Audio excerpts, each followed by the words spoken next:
East Knox is still trying to establish position as we get toward the end of the regular season for the playoffs. And Fredericktown trying to get back to 500. They are still playing for their postseason lives as well. It's the Freddies and the Bulldogs in a KMAC showdown. It's the Knox Community Hospital pregame show coming up next.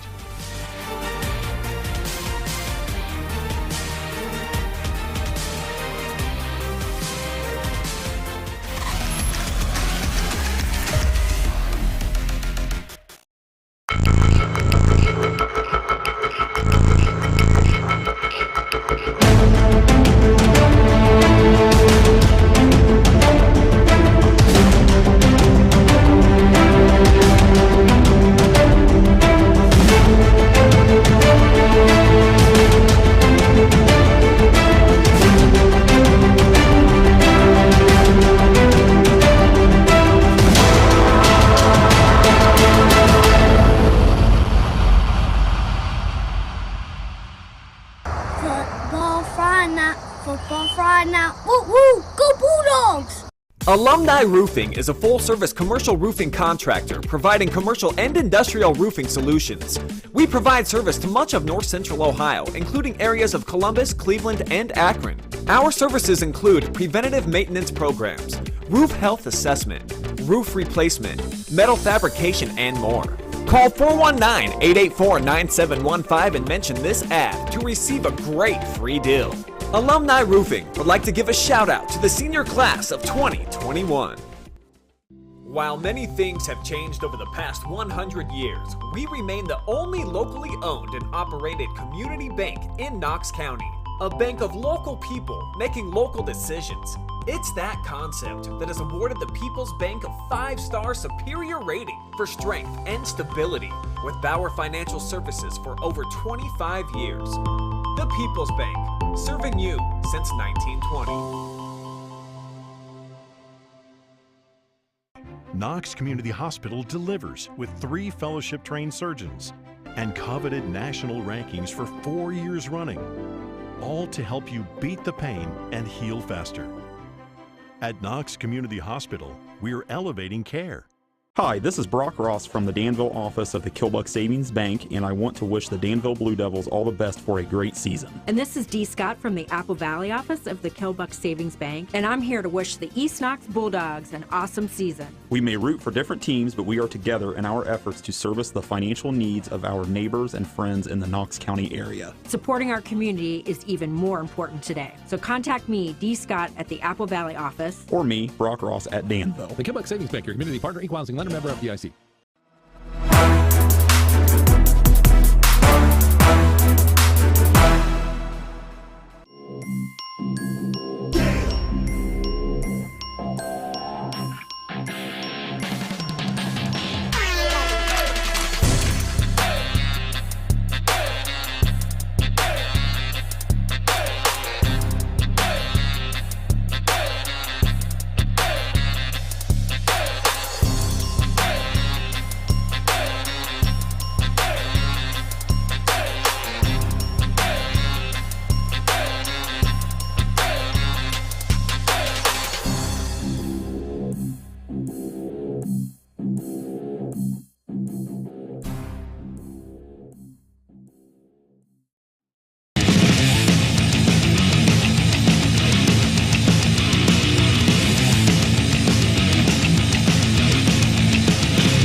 Hello, everybody, and welcome to week number 8 of the 2021 high school football season from East Knox High School. It's the Bulldogs taking on the Fredericktown Freddies. I am Brian Harder along with Bruce Wyrick, and As we wind down the regular season, it's hard to believe we're already 8 games into this, actually a full 7 going into 8 games. But the games are getting bigger as we get close to the end of the regular season, and teams are starting to think about the playoffs, even a team like Fredericktown that comes into tonight's game 3 and 4. Yeah, Brian, now that 16 teams make the playoff, every team has an opportunity to make it. And all you got to do is win a few ball games, 5 ball games, 4 ball games, and you can make the playoffs this year. And everybody's aiming for that. It's like a second season. You take a second breath. Okay, well, let's go ahead. And tonight we're in Howard, Ohio. What better place for a football game? We got 2 outstanding teams out there, both fighting for places. We got homecoming night. We got the fans are here. The bands are here. The cheerleaders are doing a great job. It's time to play football. East Knox is 5-2 overall. They're 2-1 in the KMAC. Fredericktown 3-4. They're 1-3 in conference play. And talking to Coach Hartley yesterday, he didn't really want to hear anything about the playoffs. Right now, he is really focused on getting his team healthy. They have gone through the last couple of games of this schedule, and they've gotten pretty beat up. In fact, a couple of their key players, Tegan Rule and Xavier Mullins, they're out tonight because of injuries. So as we take a look at the keys for tonight's game for Fredericktown, he wants to just get through this game. We talk about the Fragile Freddies. He wants to get through tonight's game without losing anybody else. And one of the things that happens, these offenses become more and more complex, and people, your players start to specialize in positions. And when you get somebody hurt, you have to replace that person. And sometimes it's tough to do. It's hard to replace a quarterback that's doing a job for you. Receivers are tough to come by sometimes. So you really got to be ready to recover from an injury. He also talked about they were 3-2 at the first half of the season, but now they're into the meat of their schedule. They've had tough losses against Northmore and Highland, 2 teams that were very physical. They came out of those games battered and bruised, both figuratively and literally. And then the third rung of that ladder tonight is here at East Knox, and you're going up, by the way, against one of the better passing attacks in the area. And you got to be ready to play football tonight. This is not going to be a game where you can just step on the field and it's going to happen for you. Cade Carpenter was also banged up, but he is healthy tonight. He's going to play. He has over 1,000 total yards of offense. They have him, and they have J. Dre Grinnell, who's their leading defensive player. So they're going to have to make up for the absence of a guy like Tegan Rule, who's their leading rusher and receiver. And, sometimes when I was coaching, I used to tell my kids, you're a second teamer right now. You just wait for that opportunity. And when that door opens, you better fly in there and do the job. So every once in a while, you come up to a situation where a key player gets hurt, somebody steps up, and they're going to really surprise you. That might happen tonight. So Fredericktown, they're looking to get back to 500. They want to get through the rest of this season healthy. Now for East Knox, it's a little bit different. They're kind of jockeying for position as they get close to the end of the regular season. If the season ended today, they would be hosting a playoff game, but they want to keep focused, and they don't want to overlook anybody. Oh, that's one of the easiest things to do. You play a couple tough games, you lose a ball game. Now you're playing a team that's struggling. Fredericktown's they're not setting the world on fire on the football field, so you don't want to overlook them. This is high school football. Anything can happen on Friday night. And carpe diem, you have to seize the moment. This is an opportunity for you to continue to do the things that you want to do to improve. When you look at their schedule, their 2 losses were to teams that were undefeated. So they want to finish the season strong because they know that they're going to see good competition in the postseason. Yeah, and postseason's become such a big thing. Last year with COVID and every team in the playoff, everybody got a taste of what playoff football means. It's an extension of your season. It's another week of playing football. Everybody loves it. The band's playing. Everybody has another week to go. We'll see what happens this year. Now, when you look at their offense, it goes through Peyton Lester and Cole DeLauder. And the last time that I was here, Cole DeLauder really had a breakout performance, and he has turned into their leading ground gainer as a sophomore. Will Hartley told me he's really kind of the crown jewel of a very talented sophomore class that's coming through here. So the opposition is very aware that a kid like Peyton Lester can sit back there and he can pick you apart if you give him time, and he has weapons. But Cole DeLauder gives them a nice change-up with his ability to run the football. it forces you to defend the entire field. You can't just take away the pass. You can't just try and shut down the run. You got to do everything tonight. And as a defensive coordinator, taking a look at what East Knox is doing, throwing the ball and running the ball, you're going to have your hands full tonight. Brian Skoronsky had an opportunity to sit down and talk with both Peyton and Cole DeLauder yesterday and get some thoughts of theirs as they head into this matchup and the rest of their regular season.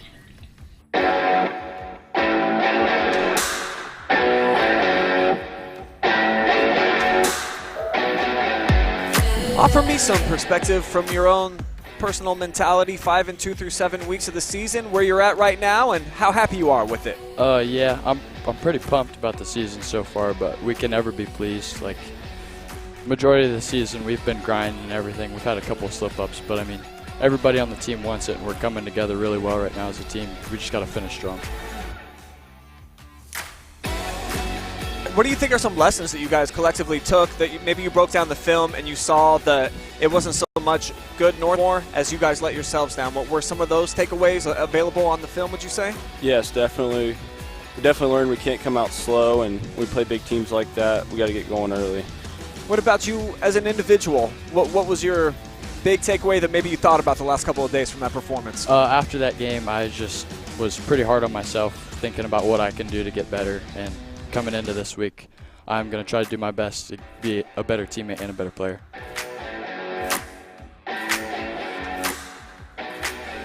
Fredericktown going to be coming into your place looking for a win. Break down this rivalry for me, man, what it means when these two communities go head-to-head. Is this one of the bigger ones in the KMAC, would you say? Definitely. I'd say it's probably our second compared to Danville. Yeah, it's a pretty big game. Yeah, it's two really small schools.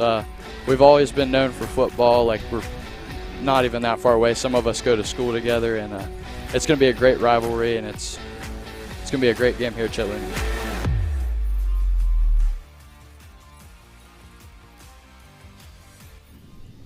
What Cody Reese has been able to do here, Coach, in the 5 years that he has been here is bring players like Peyton Lester and Cole DeLauder through this system. And DeLauder is only a sophomore, so he's going to be around for the next couple of years. And he really has the makings to be something special. Now, you were a defensive coach. So when you went up against a team that had offensive weapons where you could throw the ball like East Knox can do, but you also had that ability to run, where did you really tend to focus your defensive efforts in your game plan? Well, it's tough when you have to defend somebody like this, but the first thing you want to do is take away East Knox's best offensive plays. If their best play is to throw the ball, you're going to try and take that away. You want to force the team to do something that they're not used to. If they can throw the ball, well, you want to force the quarterback off that sweet spot where he throws, blitz him, gets him moving out. Some quarterbacks are great sitting in the pocket. Some are better at rolling out. So if he likes to sit in the pocket, well, you're going to put pressure on him, force him out of there. And then if they got a running game, that throws more of a problem to you. But you take your linebackers, and all week long, you take the three best running plays they have and say, hey, these are the only three things we're going to work on. This is what we're going to shut down, and we hope it works. The officials are at midfield with the captains, and Fredericktown is going to receive the opening kickoff, so they will start with the football. Now, we talked about the playoffs, and as it stands right now, Fredericktown is 16th in the latest computer rankings. So if the season ended today, they would be in. You also take a look at East Knox. They're in a little bit better position. They're in 4th in the latest rankings. And they are not just looking to get into the postseason, but they want to host a playoff game. And that's one of the situations that a lot of head coaches looked at, and they did not really like expanding the playoffs to 16 teams. If you're the 16th team in, that means you have a 500 season or maybe a little bit, 4 and 6. You're going to play the top seed in your area. And, to be in the playoffs, and sometimes you get really hammered in those first couple playoff games. Is it good for your program? Is it bad for your program? So do you take being in the playoffs, as a positive to getting beat really bad for the following season? Some coaches would say, hey, let's earn it. We want to earn the right to be in it. let's take the top 8 teams and we'll go from there. Now, you did not play or coach, obviously, under this format. So if you were a coach today, would you want to, even if you were one of those, 13, 14, 15 seeds, would you want to get in just to get that experience, or would you like to just have it the top 8? It's kind of hard to keep out when your fan base is all for it and everybody's happy for it. They want to go for it. You're more or less putting yourself in a situation where if the state says you've made it, you make it. And you don't want to take away that memory of those kids. The kids can always say in 20, hey, we were in the playoffs. And they don't tell you what the score is, but we made the playoffs. Well, and that was the oddity, really, of last season, was that everyone got in, and it was kind of like basketball season where everybody gets in. And I didn't talk to enough coaches to kind of get a feel for how they felt, but it was also kind of unique that even if you lost in your playoff game, you could still go back and play some regular season games to fill in your schedule, and that's what some teams opted to do. And some teams opted out of the playoffs. They said, hey, we don't want to go in the playoffs. We're not that good. We'll find another team that's opting out and play them for another game. And so that was the option they had. So I know of a few coaches who opted out, and they played somebody of their caliber.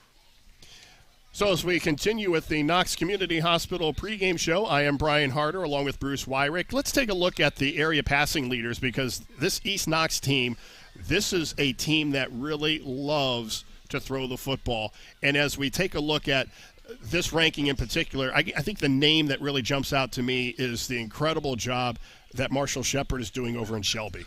It is unbelievable. When you think 33 touchdowns, 2,700 yards, but you got to look at the overall package still, Brian. Just because you have a good kid at quarterback doesn't mean, he's going to have all these big numbers. He's got a run support team. He's got an offensive line that gives him time to throw the football. He's got receivers that can catch the ball. So when you're number 1, number 2, number 3 up there, you're there because of your team and the effort that the rest of the players are putting on it. I'll guarantee you, if you don't have an offensive line, you're not going to be at the top of this board. Well, and you take a look at where Peyton Lester falls on this list. He is number 6. I mean, he's thrown 16 interceptions. He's only thrown 1 pick all season long, 64% completion percentage. And Will Hartley, actually, when I spoke with him, he echoed really what you just said. He said, I asked him just his general comments about Peyton Lester, and he said all of the things about Peyton specifically. Yes, he has the opportunity to extend a play, and he keeps his head downfield, and he sees what's going on. He goes, but they also protect him very well, and then they also have the running game to keep things balanced. Well, you take a look at the Chicago Bears. They take an Ohio State kid, puts him in a quarterback. He's got no protection. He gets sacked. He has a struggle in the football game. So you really got to look at what your team is doing for your quarterback. And to take it to another level, if you have a quarterback that can throw the ball and run the ball, that puts so much pressure on your defense that sometimes you can't cover it. I look at Victor Skoog on that list from Clear Fork, and he's a player that can do just that. He can throw the football, but he also runs the ball extremely well. And that puts so much pressure as a defensive coordinator, because you will call a perfect defense. You have that quarterback bottled up. You're ready to make the big sack. Boom, he takes one move, and he's down the field for a 12-yard gain. And then the surprise maybe on that list is probably Brock Hill. When you look at only 9 touchdown passes on the season, 62-yard completion percentage, but you look at the yardage, they have the ability, the Tigers do, to strike for a lot of big plays. And they do. And sometimes your teams get an identity for that. And sometimes it's good, sometimes it's bad. I had a team one time that we could score from 50 yards out. We could score from 40 yards out. But could we drive the ball down the field and put the ball in the end zone? No, we couldn't do that. We only score by big plays, and it hurt our team when we played the better teams because they started shutting down those big plays for us. So, senior high, not only do they have to be able to make the big play, they got to be able to control the ball and move the stakes. Well, and I take a look at this East Knox offense, and a player that really jumps out to me that we haven't talked about is Shane Knepp, and he's a guy that anchors their defense, but offensively, he gives them speed on the perimeter, and you just look at what Cody Reese has at his disposal when he's calling plays offensively. It really makes his job a whole lot easier because he can mix things up, and he has a lot of weapons that he can tap into. And the last time that we were here against Centerburg, Cole DeLauder was the guy that really stole the show, and he ran the ball, and they really didn't have to throw the ball a whole lot. Shane Knepp is a guy, though, that I think could have a breakout performance. Yeah, and that's the one great thing about a football team. When one part of it doesn't work, somebody else is going to pick it up for you and make it happen. And that's what your great football teams do. You might have a great passing game, but if the defense takes it away, who's going to pick up the pace for you? And East Knox has the personnel that if one part of their game doesn't work, the other part will. Knepp has 25 catches coming into tonight's game, 423 yards and 6 touchdowns. Carson Steinmetz also has 25 catches, 326 yards. He's reached the end zone twice, so they're not one-dimensional when they go to the air. They just don't lock in on one receiver, and Lester does a nice job of spreading the ball around. And you have to be able to do that. These defenses these days with the man-to-man coverage underneath and too deep over top of you with the zone, they can double team your better receivers. They can take away a receiver. When I was, coaching, it's no problem taking away a receiver. We're going to pause now for the playing and singing of our national anthem.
We're going to take a timeout. We come back, we'll have the rest of our Knox Community Hospital pregame show.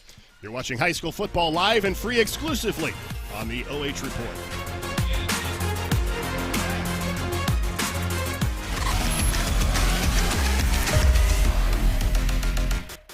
Knox Community Hospital delivers with 3 fellowship-trained surgeons and coveted national rankings for 4 years running, all to help you beat the pain and heal faster.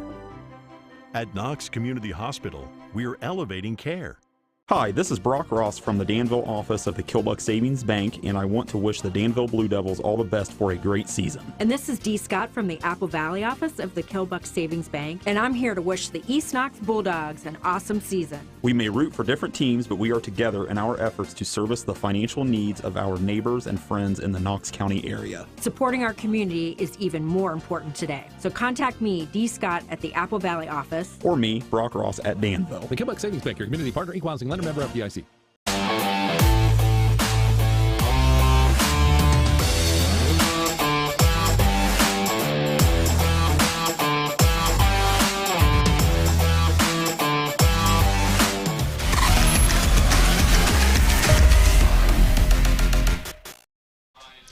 Welcome back to East Knox High School. Brian Harder along with Bruce Wyrick. And as we get ready for the kickoff here from East Knox, let's take a look at some other things that are going on around North Central Ohio. Danville is at Centerburg to take on the Trojans. There you see our Fredericktown and East Knox matchup. Gallion is at Ontario.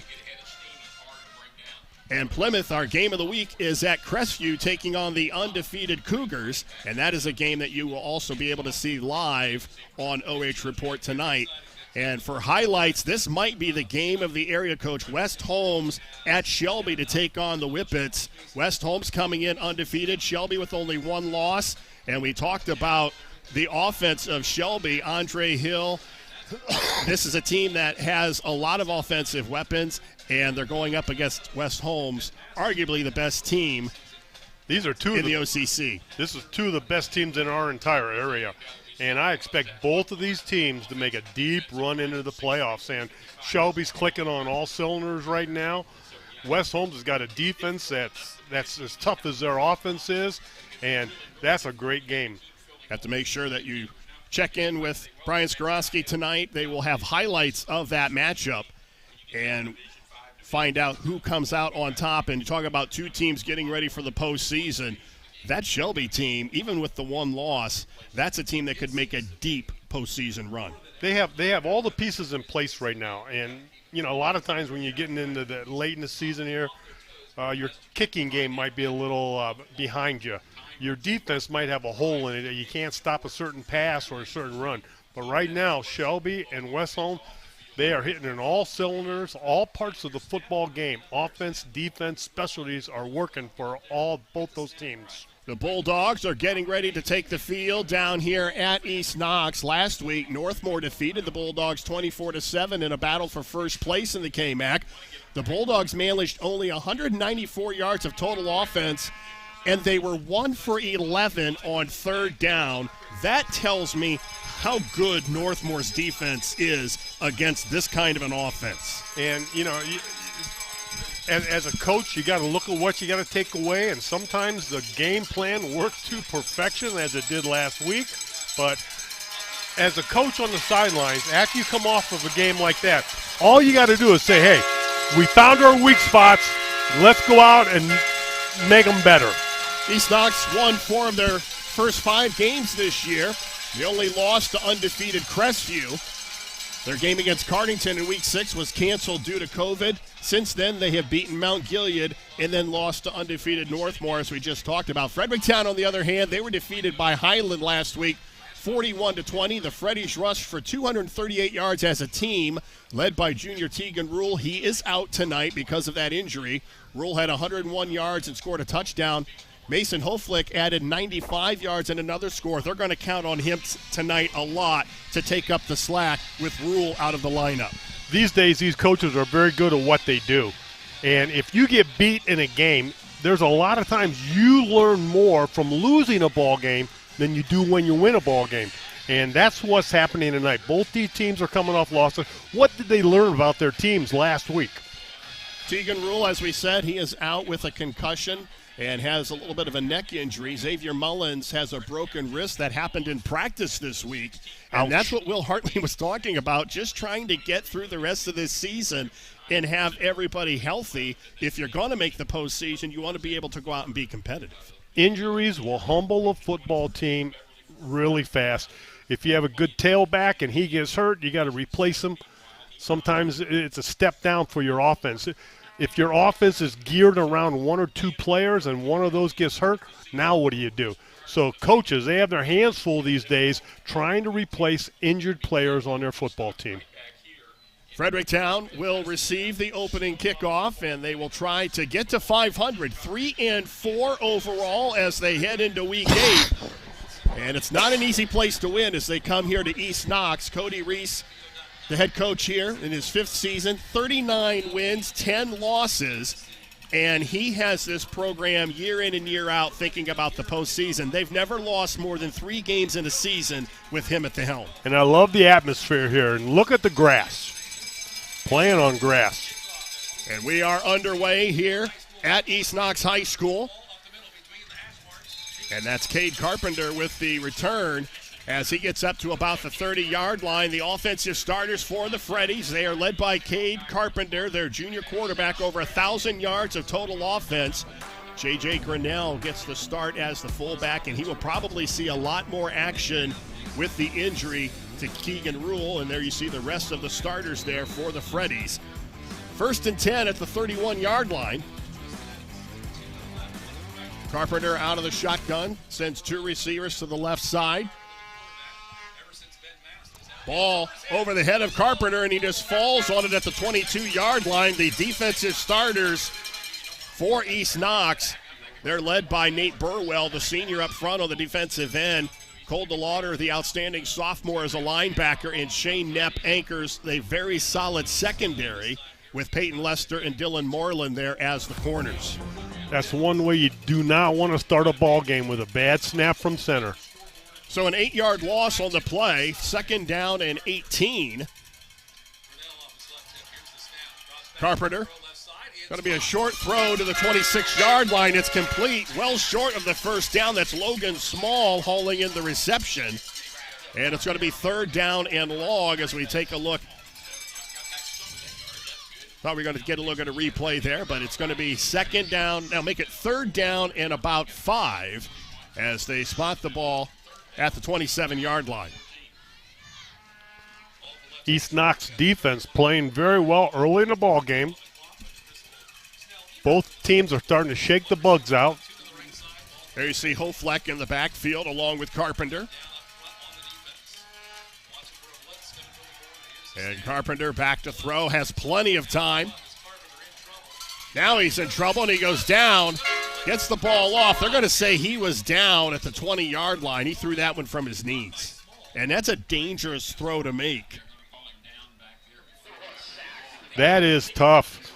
And you see that so often. You know, they're just throwing it, hoping for something to happen. And Woody Hayes used to say, when you throw the ball, there's only one good thing that's going to happen. Everything else is bad. So the Freddies go quietly on their first possession. Shane Knepp back near midfield to receive the punt for East Knox. And the Bulldogs should have pretty good field position on their first drive of the ball game.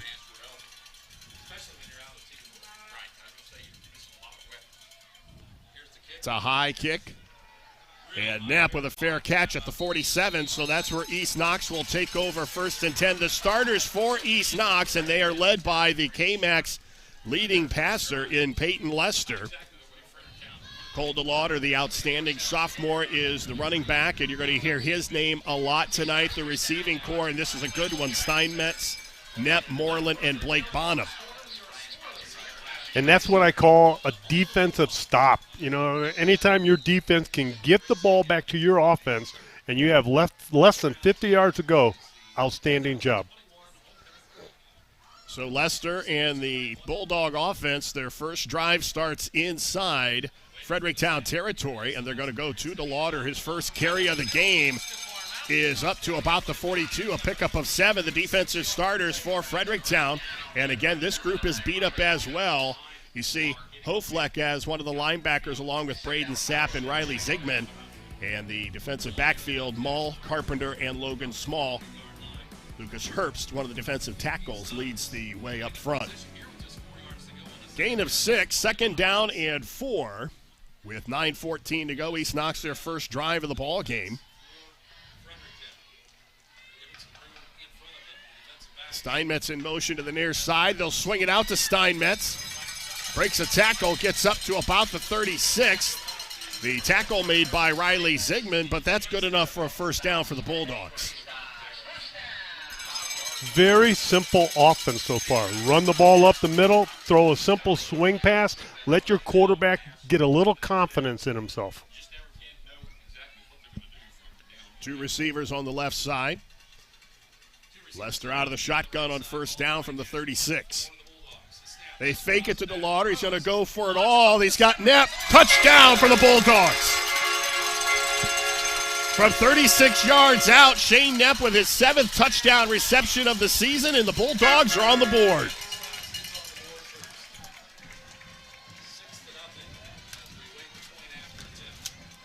Well, you talk about the time that Peyton Lester had to find Shane Knepp in stride.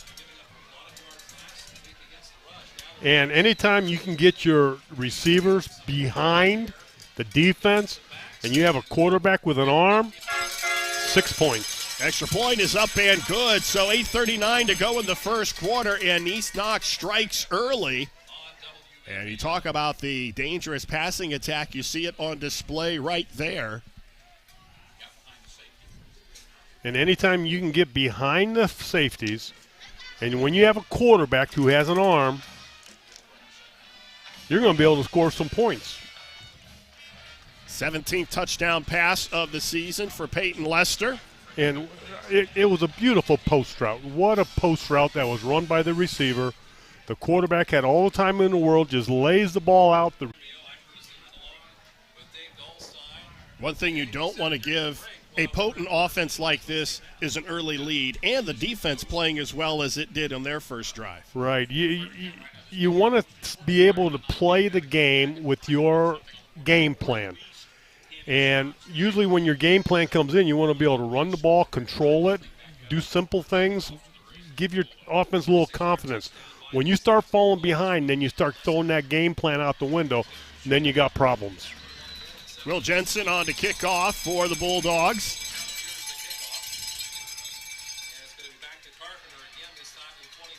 From the 25-yard line up across the 30 to the 35, so Fredericktown will start their second possession of the game from about the 35-yard line, now trailing 7-0. And the thing that you don't want to do if you're Fredericktown is you do not want to fall behind early. Yeah, it's tough in this day and age against a team like East Knox. You do not want to fall 2 touchdowns behind. You want to stay within 1. Stay in the ball game. Carpenter now comes up under center as they go into an I formation. And they'll start on the ground. That's Hofleck, and ball is on the ground. East Knox says they have it, but they're going to keep it with Fredericktown. It'll be a pickup of about 4, second down and 6. I think that second back is called a fullback, Brian. We don't see that fullback in these offenses 2 days, but when you have a lead blocker, that was called an isolation. You just run at the linebacker, and the back picks his hole. Second down and 6 from the 37. They stay on the ground. That's Hofleck again. Pushes forward to the 40. And we've seen a complete change from the first series where you tried to throw the ball. Maybe the injuries have forced them to go into this power running game. Hofleck with 150 yards on the season on only 32 carries. His workload is going to increase tonight with the injury to Tegan Rule. Fredericktown really needs a first down here to keep this drive alive.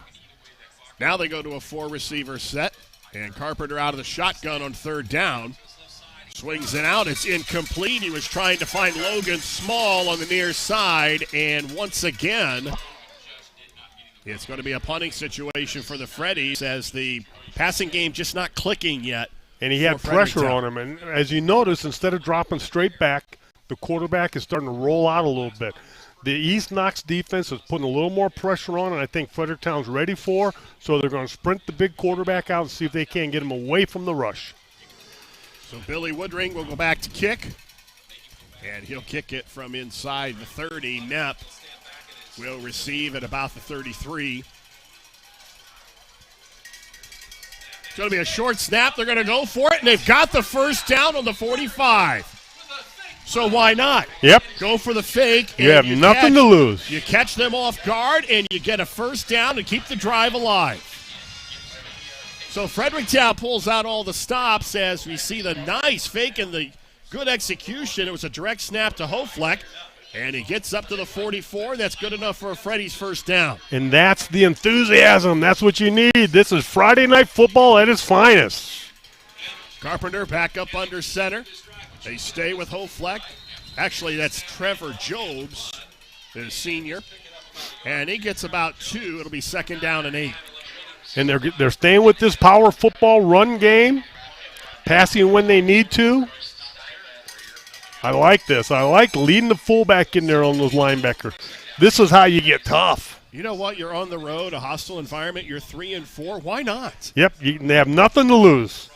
Trips now to the left. Carpenter out of the shotgun on second down and 8.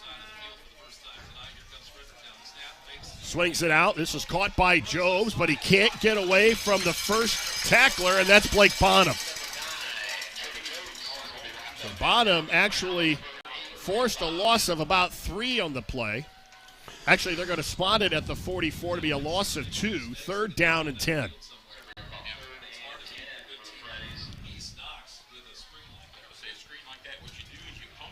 So now a passing situation for the Freddies. They'll send 3 receivers to the right side.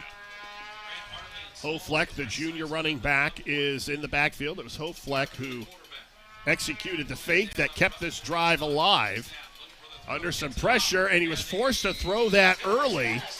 because he had big Josh Johnson breathing down his neck, and it's going to be 4th down. And one of the things we talked about a little bit ago, Brian, you've got to protect that quarterback. And East Knox, look what they're doing. They're putting pressure on him. They're trying to force that quarterback off his sweet spot. Some quarterbacks like to get the ball, stand back there, and just throw it. East Knox is forcing him to run. So Woodring, I'm going to emphasize this, back in punt formation. I don't think East Knox is going to be surprised again. He's going to kick this one from about the 32. Knapp at the 29. And he gets it off, and Knapp backpedals to about the 17. And Knapp gets up to the 30, and that's where East Knox will start their second drive with a 7-0 lead, 5:24 to go in the opening quarter. Brian Harder, Bruce Wywick from East Knox High School. There was rain in the forecast earlier, but it is a beautiful night for football here in Knox County. And so far, the Bulldogs enjoying homecoming with a 7-0 lead over the Fredericktown Freddies. And you're right about the beautiful night. So Lester out of the shotgun, 1st and 10 from the 30. And there's going to be, I think there's going to be a procedure call against East Knox. That's their first penalty for 5 yards tonight. First penalty of the night. I think last game we had the 21 penalties the whole first half. This one we've had one. But when you have an offense like East Knox, what's 5 yards? I mean, you take a 5-yard loss, but you're still going to run your offense. You're not going to change things. Back in the old days, you'd put your passing team in, and right now your passing team is in every down. They're in every down. Trips now to the right, and Lester drops back to throw on 1st and 15, swings it out, caught by Steinmetz, breaks a tackle, gets up to about the 32 before he's finally brought down by Riley Zigman. Steinmetz, a nice kind of a change of pace to Shane Knapp. Very reliable receiver. And I like how they build confidence in their quarterback. Short, simple routes, then go for the home run. Now they go with 2 tight ends. And they stay on the ground. That's DeLauder, who is initially stuck at the line of scrimmage, manages a couple to the 35. It'll be 3rd down and a long 4. The one thing that you have to be able to do is run the football if you're going to go deep into the playoffs. I don't think you can live and die by the pass. These defenses are too good anymore. You got to be able to run the ball. Same set with the 2 tight ends on 3rd down and 4. There's another 5-yard penalty. And another false start. So a struggle now here in this drive for the East Knox offense. And people don't really understand your defense, just like your offense. Penalties, you have got to control your penalties. 3rd down and 9. Now they lose the 2 tight ends, and Lester drops back into the shotgun. Lester swings it out, screen pass to DeLauder, but he is stopped at the 30, hit immediately, and the perfect defensive play call by Fredericktown, and a punt is going to be forced now for East Knox. Riley Zigman again up to make the play defensively for the Freddies. And that's what Fredericktown needed right there. They needed a defensive stop, slow this offense down. Now they're going to get good field position. DeLauder is also their punter. Fair catch called for. Jobs catches it at the 30, so that's where Fredericktown will take over. We've already seen a nice touchdown throw from Peyton Lester to Shane Knapp. We've seen a fake punt. And now the Freddies get the ball back with 3:24 to go in the opening quarter. Still only down by 7. The defense does a nice job against East Knox on their second possession. And the one thing you got to remember was when East Knox scored that first touchdown, they were mistake-free. They had 2 mistakes that drive, cost them 10 yards, puts them in the hole. They couldn't recover. Punt. Hofleck, the lone running back, and Carpenter out of the shotgun. They stay with Hofleck, and he is stuffed at the line of scrimmage Cole DeLauder helping out from his linebacker spot. A loss of one, maybe. Well, we're going to say one. It'll be 2nd and 11. I like how East Knox swarms to the football. It's not a one-on-one tackle. They got 2 or 3 guys helping on the tackle. The first guy wraps him up. Second, third guy cleans house. That's what Will Hartley told me. He said a lot of the attention goes to the East Knox offense, and deservedly so. But their defense, they swarm to the football very well, and they have a very strong secondary. Incomplete as they tried to swing it out to Logan Hansen on the near side. And that's going to make it 3rd down and 11 from the 29-yard line. So if the offense can get going, they've gone away from the I formation. And you got to pick and go. You come out with a power offense. You go with a passing offense. You got to find what's working for you, stick with it, and start to believe in it. I used to always go back and look at my game plan. I said, what was our game plan? Why did we put the game plan in? Well, let's work our game plan. 2 receivers on each side, and Carpenter back to throw. He feels some pressure. He swings it, and it's incomplete, almost picked off on the far side of the field. Dylan Moreland had a play on the ball, and it's going to be 4th down and another punting situation for the Freddies. And the one thing that East Knox is doing, Brian, you're looking at it, they're putting pressure on the quarterback. They're forcing him off his sweet spot. Instead of being able to take a nice jog on a rollout, they're forcing him to put the jets on to get away from the rush. Dominic Kimball was the playmaker on the defensive side of the football for East Knox. So another punt for Fredericktown. Billy Woodring back inside the 20 at about the 17, and Knepp at the East Knox 45.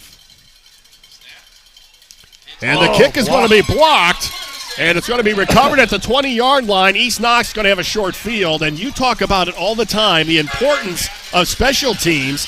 And right there, East Knox gifts-wrapped the football for Peyton Lester in the offense at the 20. Yeah, what a block. Number 10 gets through there. All he did was put his hand up. Excellent block. John Mazza gets credit for the block, and Peyton Lester and the Bulldogs with a golden opportunity. 2:32 to go in the first quarter.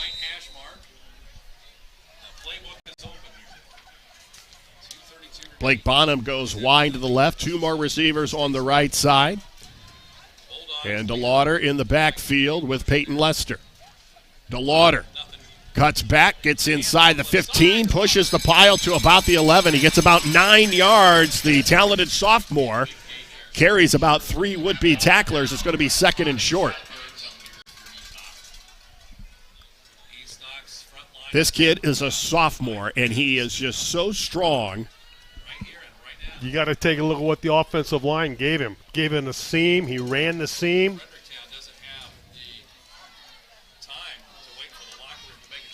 Now they're going to pitch it again. DeLauder trying to turn the corner. Right side, upended. Touchdown for the Bulldogs. Cole DeLauder gets into the end zone.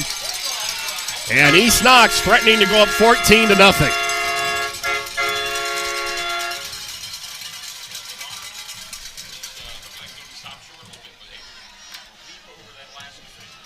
What a blocking by the offensive line.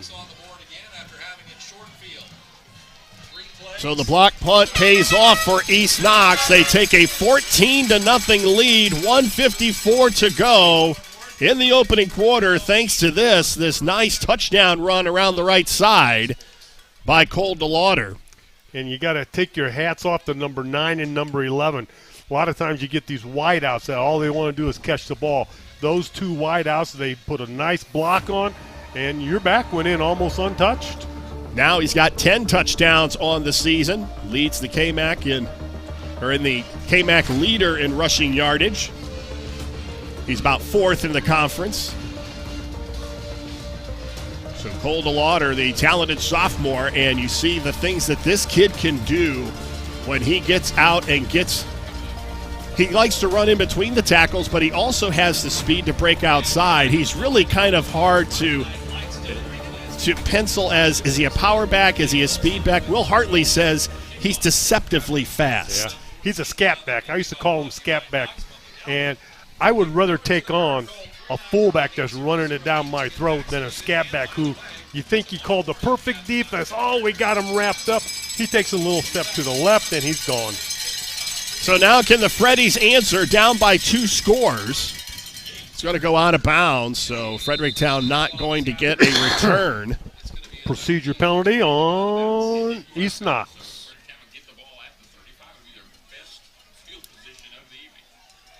So East Knox with a 14-0 lead thanks to the blocked punt that set them up on the doorstep of the Fredericktown end zone. And now Fredericktown will start their 3rd drive of the game from the 35-yard line. And when you take a look at this East Knox defense, they've set up both touchdowns for them. They had the block punt for the second touchdown, and they had good field position to the offense.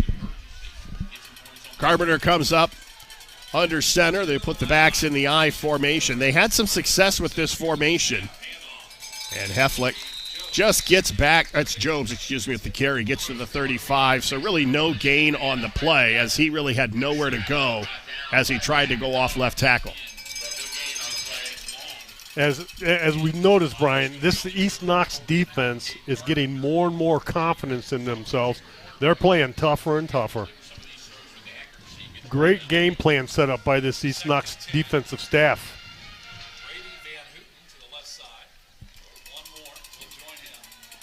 They'll stay with that I formation. Carpenter up under center. They pitch it near side. This is Jobes trying to turn the corner.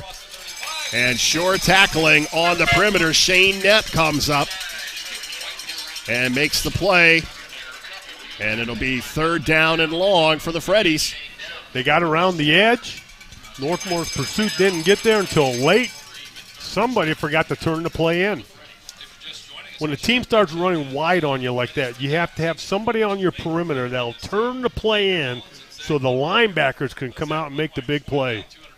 And Shane Knepp comes up from his safety spot to make the tackle and force a 3rd and 7 as we see the first quarter clock winding down. Carpenter, here comes the pressure, and he's going to be down inside the 25-yard line.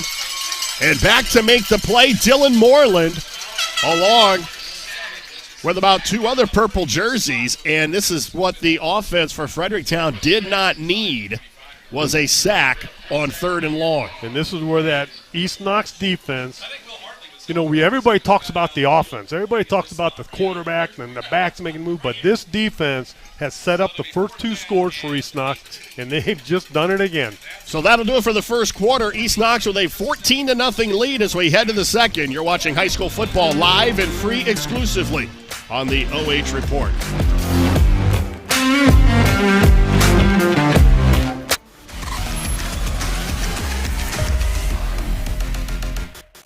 Knox Community Hospital delivers with 3 fellowship-trained surgeons and coveted national rankings for 4 years running, all to help you beat the pain and heal faster. At Knox Community Hospital, we're elevating care. Hi, this is Brock Ross from the Danville office of the Killbuck Savings Bank, and I want to wish the Danville Blue Devils all the best for a great season. And this is Dee Scott from the Apple Valley office of the Killbuck Savings Bank, and I'm here to wish the East Knox Bulldogs an awesome season. We may root for different teams, but we are together in our efforts to service the financial needs of our neighbors and friends in the Knox County area. Supporting our community is even more important today. So contact me, Dee Scott, at the Apple Valley office. Or me, Brock Ross, at Danville. The Killbuck Savings Bank, your community partner, equal housing lender, member FDIC.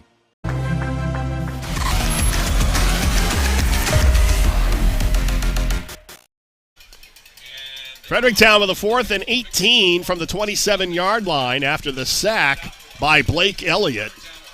High snap, and Woodring able to get it, gets the kick off. And Knepp takes it from the 46-yard line, gets across midfield. And he's going to be upended at about the 43-yard line. Making the play for the Freddies was Brady Van Houten.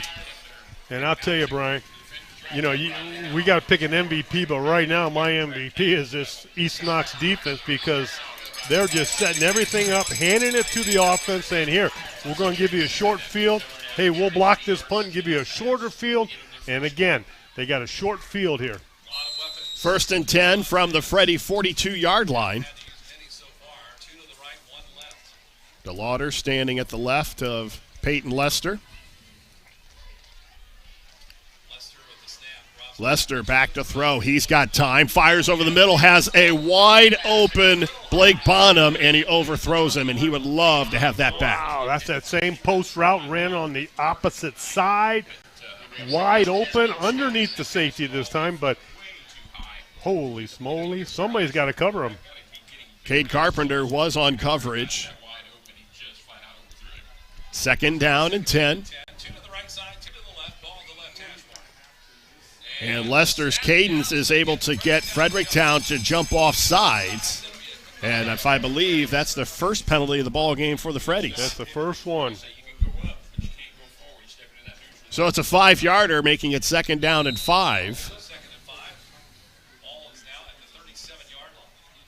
And the Bulldogs quickly back to the line of scrimmage. They stay with DeLauder. And DeLauder inside the 35, down to about the 32. He's going to be close to a first down. Coming up to make the play, Xavier Mullins, who was... Now, this tells you how tough Xavier Mullins is. I talked to Will Hartley yesterday. He told me Xavier Mullins was out with a broken wrist. He's got it casted, and he's playing tonight. 3rd and 1. DeLauder gets the first down inside the 30 as he weaves his way behind some solid offensive line play for the Bulldogs. J.J. Grinnell comes up to make the stick, but a first down for the Bulldogs as they look to add to a 14-0 lead. Running the wishbone. Too tight. Lester's going to go back and throw out of it. Has a wide open receiver. It's going to be caught for a touchdown by Carson Steinmetz from 29 yards out. The 2nd touchdown pass of the night for Peyton Lester. And now they go up by 3 scores with 10:43 to go in the first half. Play action.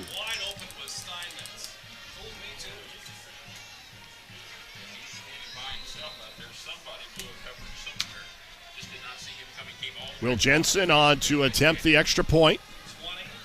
The kick is up, and it is good. So a 21-0 lead now for the Bulldogs. And Peyton Lester now, as you take a look here, goes up top, gets his 2nd touchdown pass of the night to a wide-open Carson Steinmetz. And that looked just like a blown coverage. They were all focused on the run. That's what happens when you do the play action in there. And that's exactly what it's supposed to do. Pull those secondary guys up there, worried about the run, and you slip somebody out behind them. East Knox has thrown the ball 6 times, completed 5 of them, and have 76 yards and 2 touchdowns. And still the first half. Lester now with 18 touchdown passes on the season as we take a look again. And everyone thought run. So Steinmetz now with another touchdown reception on the season. That's TD number 3 for him. And here comes the East Knox defense. I'm getting to the point where I know how explosive their offense is, but I just love watching their defense play out there. Well, you're a defensive guy, so you have to be eating up what they're doing on the defensive side of the ball. They're putting pressure on them, making the big play when they need it. Jobs across the 30 and gets up to about the 35, and that's where Fredericktown, they need to get something going consistently on offense as they're now down by 3 scores with 10:30 to go in the first half. As we talked about this before in some other games, Fredericktown's got to find an identity for their offense. Are they going to be a power team? They're going to throw the ball? They're going to roll out? What can they do to move the stakes? They got to work 10 yards at a time. This is where they missed Tegan Rule because he not only was their leading rusher, he was their leading receiver as well. Jobs is not going to get back to the line of scrimmage. And you see the pressure again by East Knox. Dominic Kimball. Able to wrap him up for a 2-yard loss. 2nd down and 12. It's called penetration. Anytime you have one of those blue jerseys on the backside of that offensive line, you got problems. And right now they're blowing through right and left. Trips now to the left. Carpenter back to throw. Sets, fires. It's incomplete. He was trying to hit Grant Hartley on the left side. It'll be 3rd down and long. And they're just unable to really get anything going either through the air or on the ground against this very stingy East Knox defense. And East Knox defense, as the game goes on, they're just getting better and better and better. You're starting to find some of the weak spots in that offensive. You're creating seams. You're putting pressure on the quarterback, forcing the quarterback to throw the ball from a different position than he's used to. 3rd down and 12. And Carpenter going to look to swing it out to Hofleck, but he breaks one tackle, and he cannot get away from Blake Bonham, but it's still well short of the 1st down, so another punting situation for the Freddies. Just trying to get him the ball in space and nowhere to go. He gets away from the first tackler, but he doesn't get away from the next 3. When you have trouble throwing the ball and you're getting pressured, you got to start completing these short ones, and that's what Fredericktown's trying to do right now. They want to get a little confidence to their offense, complete the short passes, see if you can get yardage after the catch. Well, Woodring has been very busy tonight. Averages about 28 yards kick. He gets that kick off, and Knepp from the 34. And Knepp puts his shoulder down, gets to midfield as he is forced out of bounds by Trevor Bellman. And right now, Fredericktown's getting punished by all these runners. They're just putting their heads down and trying to run them over. Well, they're not going to be in Fredericktown territory, at least not yet. They're just, the nose of the football is on the midfield stripe. This might be the worst starting position they've had tonight. 4 receivers set, 2 to each side.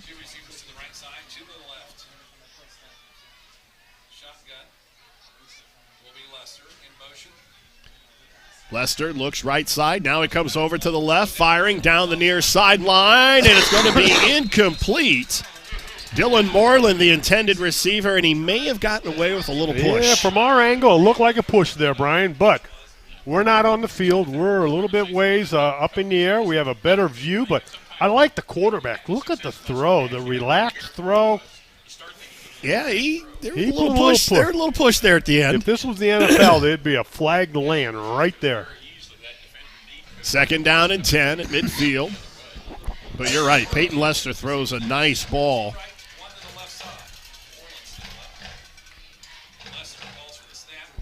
Now they go back to the ground. That's DeLauder, breaks through the line of scrimmage down to the 2nd level, gets to the 42-yard line. He's going to be a couple of yards shy of the 1st down. Mason Hofleck comes up to make the tackle, but the sophomore punishes Fredericktown on the ground, just puts his shoulders down and finds the smallest crease and just fights for yardage at the end of the play. And I like that in this East Knox team. Every ball carrier runs hard.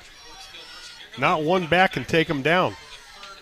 Now they go back to that wishbone. They threw a touchdown pass out of this formation before, but they stay on the ground. That's Knepp as he gets inside the 40 to the 36, and that'll be good enough for a 1st down. That time they run out of the formation, and they get a 1st down. And they're setting up the pass. By running it this time, the next time they come up, they can fake that. Everybody comes up on it, and he can throw the ball. A successful run play opens up your passing game. A fresh set of downs for the Bulldogs at the 36-yard line of Fredericktown.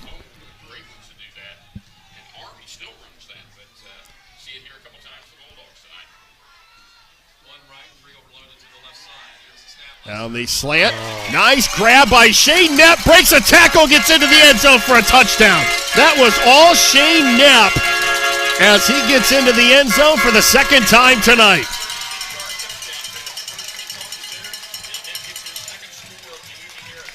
This was not an easy catch as he had to go up and get the ball. And then he breaks a tackle. And East Knox is going to break this one wide open here with just under 8 minutes to go in the second quarter. Wow, what a woohoo!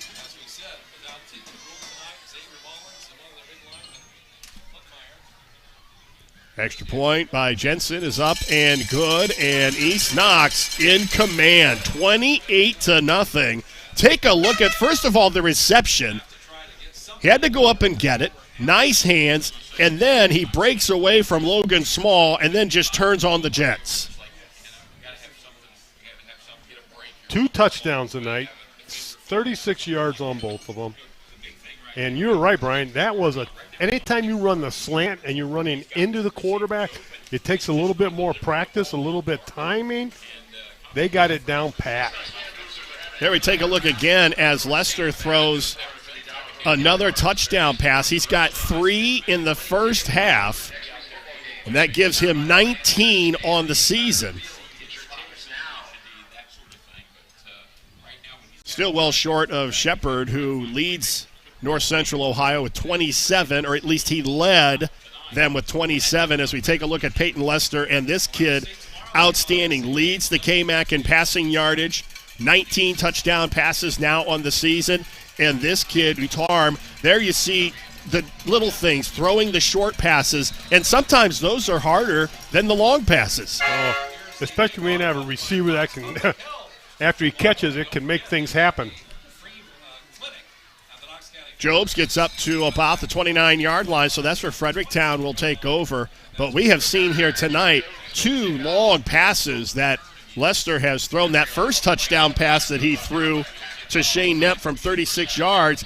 Now this one, the last one, was a 36-yarder, so he likes something about the number 36. And I can't say enough about how fluent his throw is and how on the money they are. He overthrew one. Ran a little bit short earlier, but other than that, he's almost a mistake-free quarterback.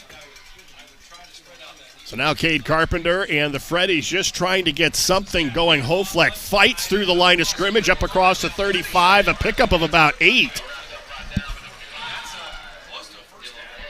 Dylan Moreland comes up to make the play, but a very determined piece of running here by Mason Hofleck. And that was good. That's what they need. Fredericktown needs somebody to set the tone, and that was a first down. Well, they give him 10 yards. You're right. So it's a 1st and 10 for the Freddies. And we have not said that very often tonight for Fredericktown. That's their second first down. J.J. Grinnell, the fullback, gets the carry and gets a yard. Actually, they're going to stop him at the line of scrimmage. No gain on the play. It'll be 2nd down and 10. And Fredericktown's just going back, trying to establish a drive before half. You want to be able to go in the locker room with something positive. Let's see if we can't get a few first downs strung together here. 2nd down and 10. And Carpenter trying to get away from the pressure, swings it out. This one's caught by Small. Flag is down. Small is down at the 45, but let's see. This one may be coming back, usually in the neighborhood of a hold. Yeah, or a push in the back. I don't know if we can see it here on the replay. Carpenter does a nice job of getting the ball off, and then the flag was thrown, so I'm not sure. It'll be a penalty against Fredericktown, so it wipes away the reception by Small.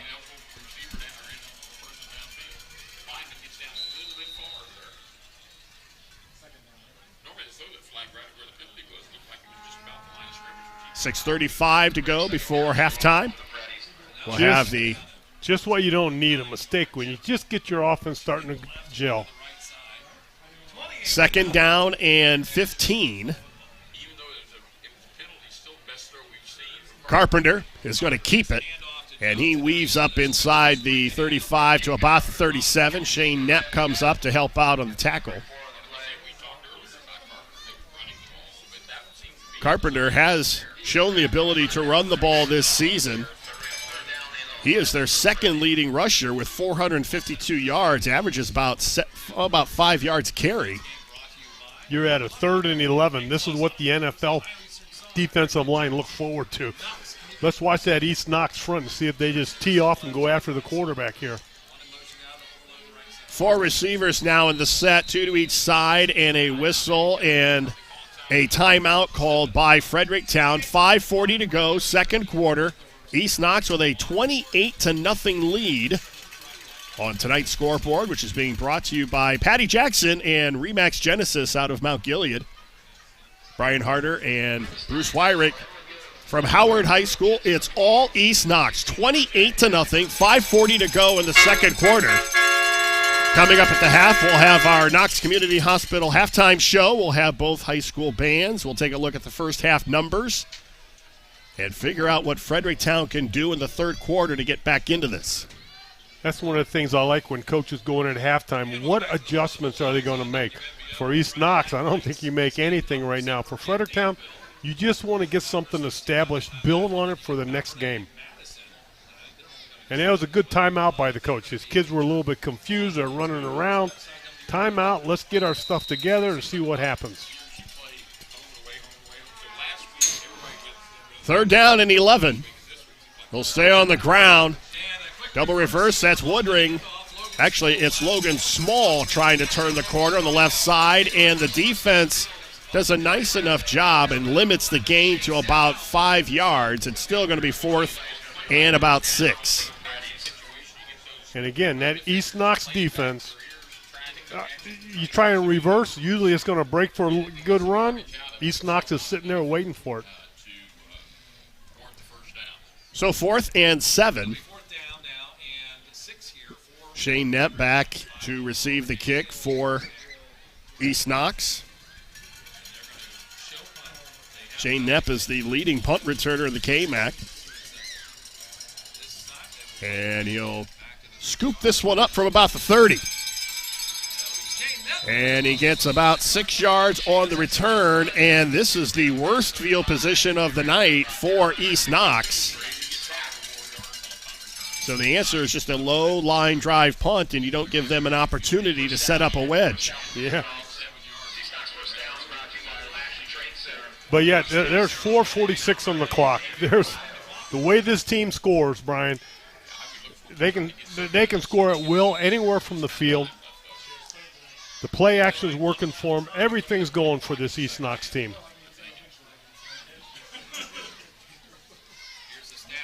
Lester back to throw on first down. Plenty of time. Now he goes back to the far side of the field. That's a dangerous pass, but it's caught by Dylan Moreland. He's still on his feet, down inside the 20, and a touchdown for East Knox. What a play by Dylan Moreland. 63 yards on the pitch and catch. And Lester with touchdown pass number 4. I think we just got done talking about they could score from anywhere on the field. And the thing I like, he put the ball up. Wasn't the best thrown ball, but doggone it, his receivers go after it. Extra point is up and good. As we can get a look at the replay, watch what Dylan Moreland does. First of all, they do a nice job of making him go back to the other side of the field.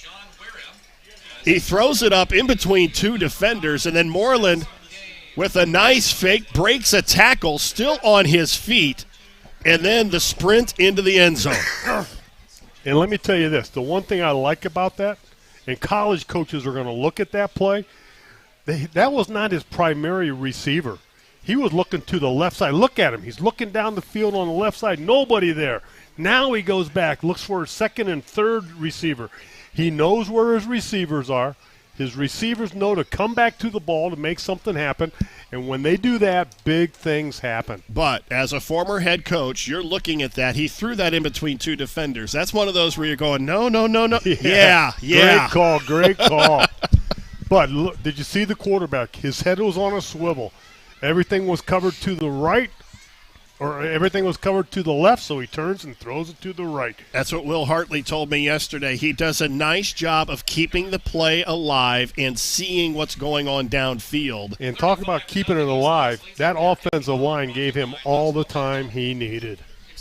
35-0, 4:29 to go in the second quarter, and East Knox has already put 35 points on the board. Carpenter with the return up across the 30 to the 33. So Fredericktown will have about 4.5 minutes. And I think we're in the clock is going to start running here. I don't think they do that to the second half. Yes, that goes in effect in the second half. When you're ahead by 30 points, you have a running clock. So right now the second half is going to be a running clock situation unless something changes. Carpenter up under center, backs in the eye. They stay on the ground. That's Hofleck. He gets up across the 35 to the 37, so a pickup of about 5. Blake Bonham comes up to make the tackle. And this is a good job of running the football. And Fredericktown, it's going to be tough to score more than 35 points on this East Knox team. You just want to establish something. What can you build on the rest of the game, the second half, to take into the next ball game? They stay with that eye. 2nd down and 5. Hofleck again. This time he is stopped in the backfield by Dominic Kimball. And we have called Kimball's name a few times tonight. And here he comes up with a nice tackle behind the line of scrimmage. Penetration. Anytime you can get your defensive man behind the offensive line, things are going to happen.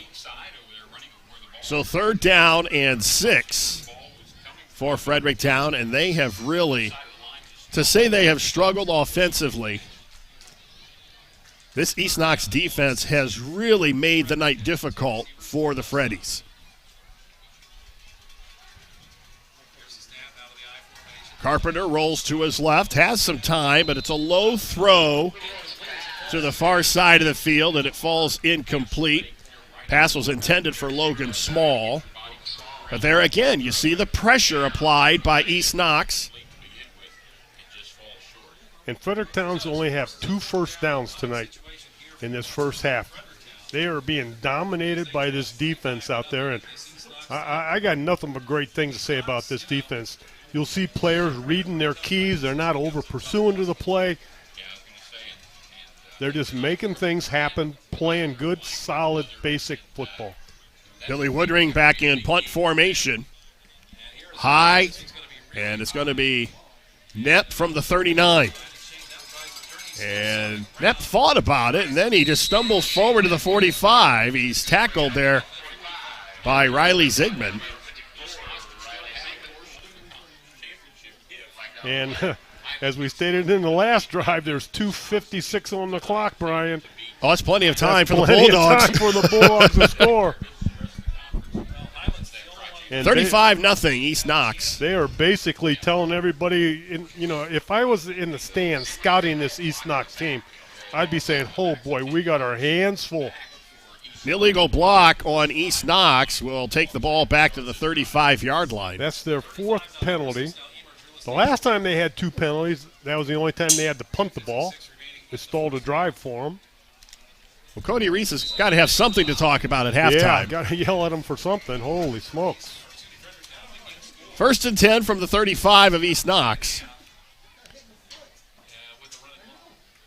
And their offense tonight has been nearly perfect. Cole DeLauder, who's probably been the quietest Bulldog until now.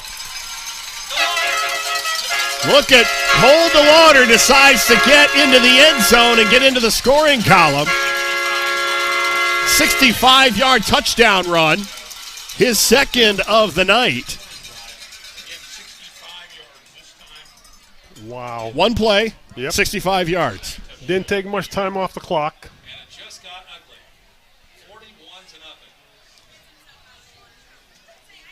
The young man has 8 carries, 112 yards, and 2 touchdowns.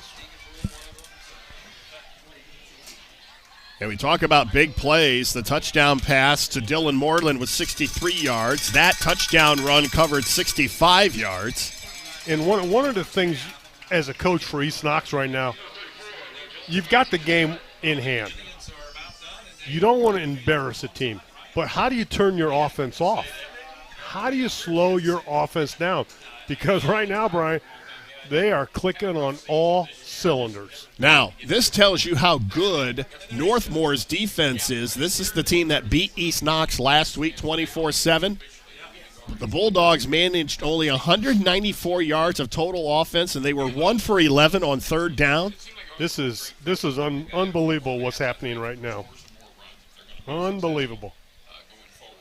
42-0 with 2:39 to go before halftime.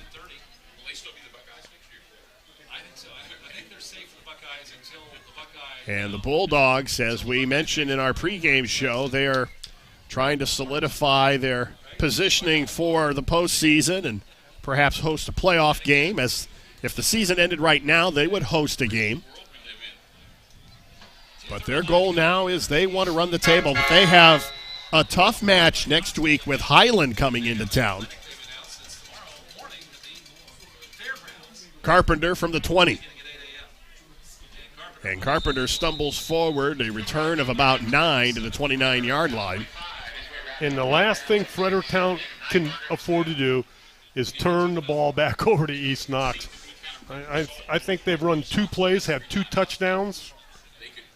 Well, we both looked at the clock, and it's like that's plenty of time for the Bulldogs, the way their offense has been humming tonight here in the first half. So Fredericktown just wants to get out of the half with no more blood. Just work the clock and get through here. Carpenter's going to throw under some pressure. The ball is tipped just past the line of scrimmage by Blake Bonham. Again, East Knox putting pressure on the quarterback, number 72. You'd think he's one of the backs for Fredericktown. He is always in that backfield. Outstanding defensive lineman. 2:30 to go before halftime. The only football is the clock stops if you don't catch it. Well, that's for now, because in the second half, unless something changes, we'll have the running clock.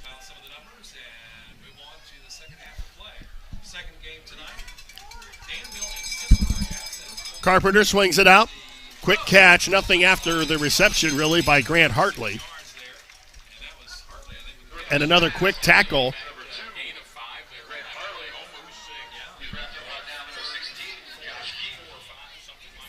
So 3rd down and 4.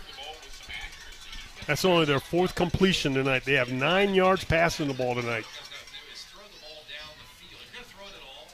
Parker Kimball came up to, actually it was Josh Keith, number 16, that came up to make the tackle. And this is a big play for them. They got to keep possession of the ball. Carpenter again under pressure, and it's incomplete. He tried to go upstairs to Jobs, and that was a forced throw because of the pressure that was put on Cade Carpenter. And that's what you want to do. When you have a quarterback that can stand in the pocket and throw it, well, you force him out of the pocket. Get him on the run. Let him feel the heat. Here it comes. He throws it high. Shane Knapp on the coverage for East Knox downfield, and he's back to receive the kick. And I don't want to I dare say we have not had a special teams touchdown yet? And I was going to tell you, we still got 1 minute, 48 seconds in the half. Billy Woodring, who's been very busy tonight for Fredericktown, gets the kick off. It's a high, short kick, and takes a East Knox bounce, and they're going to get the ball back with a short field. 1:39 to go, and Woodring almost turns it over, but he's able to get the kick off. And East Knox, again with good field position in Fredericktown territory at the 47. And every once in a while you'll start to look back and say, hey, when do you call the dogs off? Well, I used to play my first teamers the whole first half, no matter what the score is. You play the first teamers, they've earned it. They practice all week. We're going to keep clicking. And I always started the 3rd quarter with my first teamers. Now they have split backs in the backfield. Lester's still out of the gun. They're going to stay on the ground, and a nice defensive effort by Xavier Mullins, broken wrist and all. And Steinmetz unable to go anywhere. And that's a play that Fredericktown needed desperately with 1:23 to go before halftime. We haven't seen that much tonight. There hasn't been too many negative offensive plays for East Knox. But that was Xavier Mullins was a kid that wasn't even supposed to play tonight because of a broken wrist. And he's got a cast on it, and he's out there making plays. Lester swings it out, caught by Steinmetz. And Logan Small makes the tackle. Still short of the first down. And Small makes the tackle, throws him out of bounds. At about the 42, it'll be 3rd and 5.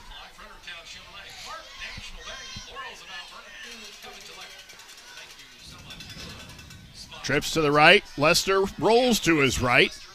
Fires, and this one was almost picked off. It was intended for Shane Knapp, and Trevor Bellman would like to have that play back. That was probably one of the ugliest plays of the night for him. He had 3 receivers out there. They do a high-low. They put 3 receivers on the sidelines at about 10 yards apart. one of them's going to be open. So it's 4th down and 5, and this will be a punting situation for East Knox. DeLauder will kick it from midfield. And Jobs is going to watch it bounce, and it's going to be down at about the 17-yard line. So Fredericktown will get it back with 43 seconds to go, down 42-0. Don't forget the Knox Community Hospital halftime show is coming up. Get a look at the marching bands, and we'll take a look at the first half numbers, which I have a feeling are going to be lopsided in favor of the purple and white. They're not pretty tonight. They are not pretty. 1st and 10 at the 19 for the Freddies.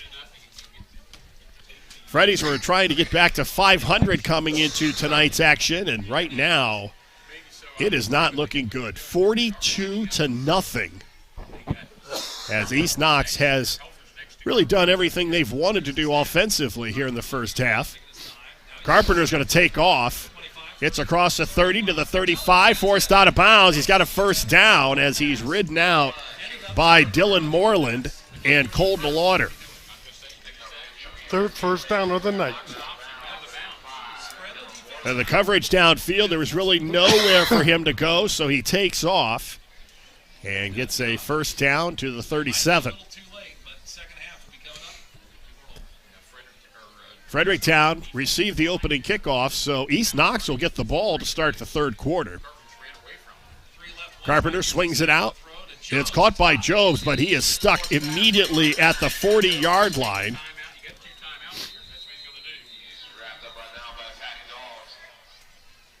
Clock stops with 24 seconds to go as a timeout is called by Will Hartley and the Fredericktown coaching staff. Both these teams compete in the Knox-Morrow Athletic Conference, which was formed back in 2017. It currently consists of Cardington, Centerburg, Highland, Danville, East Knox, Fredericktown, Mount Gilead, and Northmore. But right now, the toast of the KMAC is Peyton Lester and this offense, as they have really done whatever they've wanted to do against an undermanned, banged-up Fredericktown defense. And it's a good homecoming game. We were at Centerburg last week for their homecoming, and we've become the homecoming. Yes. And the homecoming team has been winning lately.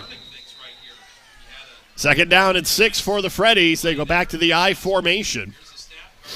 Now they're going to pitch it, and they're going to look to throw. Jobs lofts it up right side. It's going to be picked off. Dylan Moreland with the interception. And Moreland still on his feet down the near sideline. And he's going to be forced out of bounds at about the 40. So the defense comes up with a turnover, and with 9 seconds to go, East Knox gets the ball back. And you got 9 seconds to go. You take a knee? I would think they're going to take a knee. They're going to say he was out of bounds at the 46. Yeah, I think you jump in the victory formation, take the knee, go in at halftime. That is exactly what they're going to do, as you see Moreland with the interception return. DeLauder around the right side. They're just going to run it. And he is strung out at the line of scrimmage. No gain on the play, and that is going to do it. The first half, all Bulldogs, 42-0. As we head to the Knox Community Hospital halftime show. You're watching high school football live and free exclusively on the OH Report.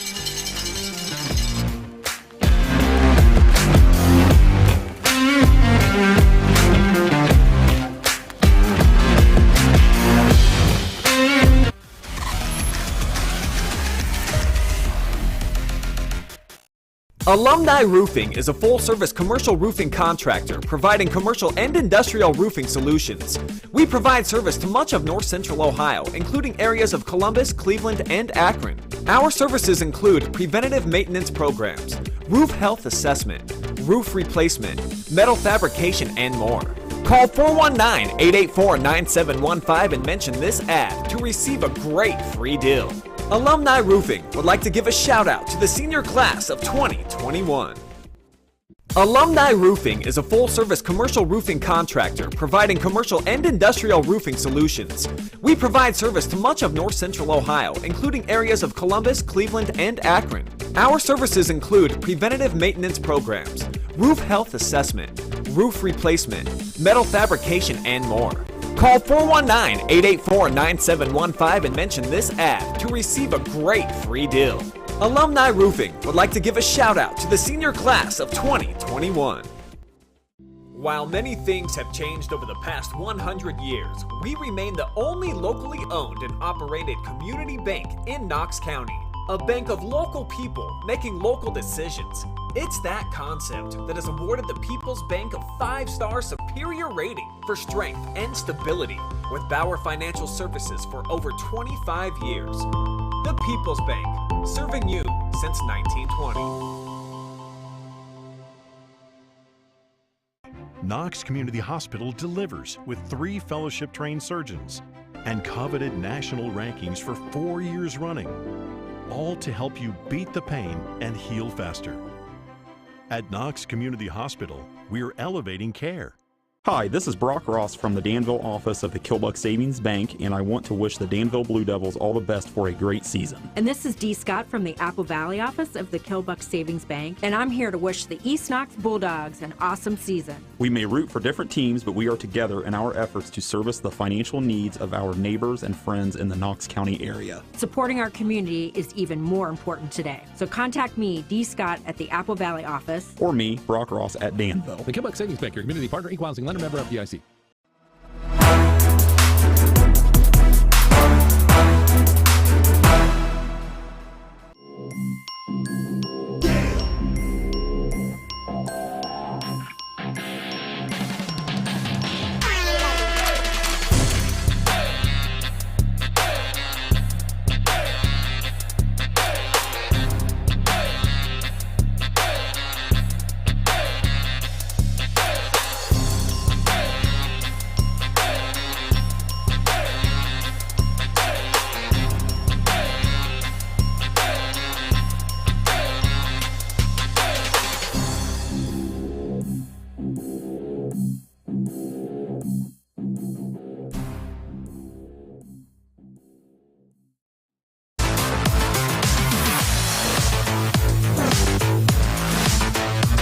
Alumni Roofing is a full-service commercial roofing contractor providing commercial and industrial roofing solutions. We provide service to much of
dance away to Don't Stop the Music.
It's just the title.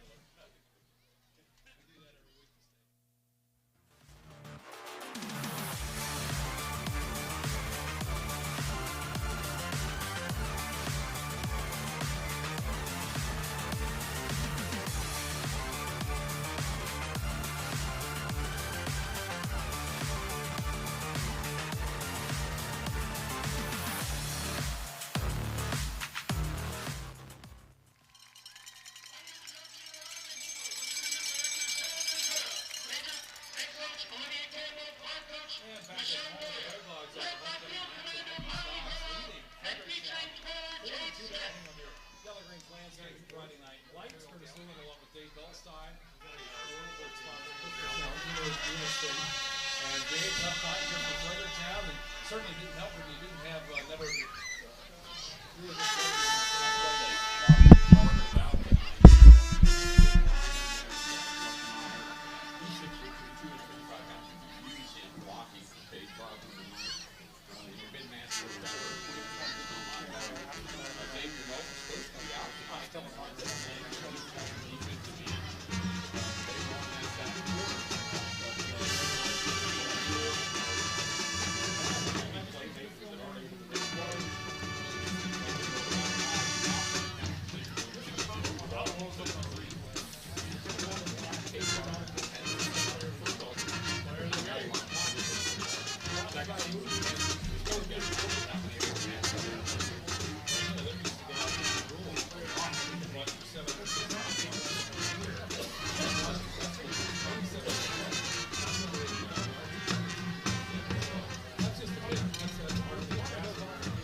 song, Sound of Silence, by the American music duo Simon and Garfunkel. The original acoustic version of the song was a commercial failure and led to the duo to disband. However, a year later it began to gain popularity and was remixed. The remix version of the song hit #1 on the Billboard Top 100.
This song was released as a single on May 7, 1966 in the United States. The song was later inducted to the Grammy Hall of Fame in 2018. Enjoy, Painted Black.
administration and community members that have made this night possible. And North Central Ohio, including areas of Columbus, Cleveland, and Akron. Our services include preventative maintenance programs, roof health assessment, roof replacement, metal fabrication, and more. Call 419-884-9715 and mention this ad to receive a great free deal. Alumni Roofing would like to give a shout out to the senior class of 2021. While many things have changed over the past 100 years, we remain the only locally owned and operated community bank in Knox County. A bank of local people making local decisions. It's that concept that has awarded the People's Bank a 5-star superior rating for strength and stability with Bauer Financial Services for over 25 years. The People's Bank, serving you since 1920. Knox Community Hospital delivers with 3 fellowship-trained surgeons and coveted national rankings for 4 years running, all to help you beat the pain and heal faster. At Knox Community Hospital, we're elevating care. Hi, this is Brock Ross from the Danville office of the Killbuck Savings Bank, and I want to wish the Danville Blue Devils all the best for a great season. And this is Dee Scott from the Apple Valley office of the Killbuck Savings Bank, and I'm here to wish the East Knox Bulldogs an awesome season. We may root for different teams, but we are together in our efforts to service the financial needs of our neighbors and friends in the Knox County area. Supporting our community is even more important today. So contact me, Dee Scott, at the Apple Valley office. Or me, Brock Ross, at Danville. The Killbuck Savings Bank, your community partner, equal housing lender, member FDIC.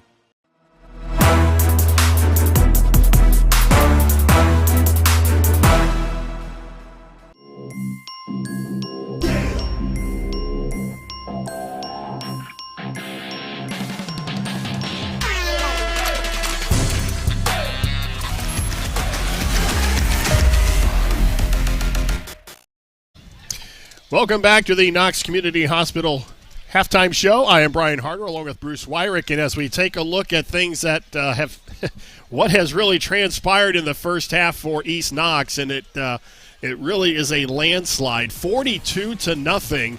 Everything in favor of the Bulldogs. You take a look at the first half numbers, complete domination, 297 yards of total offense, 186 through the air, 111 of those on the ground, 111 rushing yards, and just complete domination by East Knox.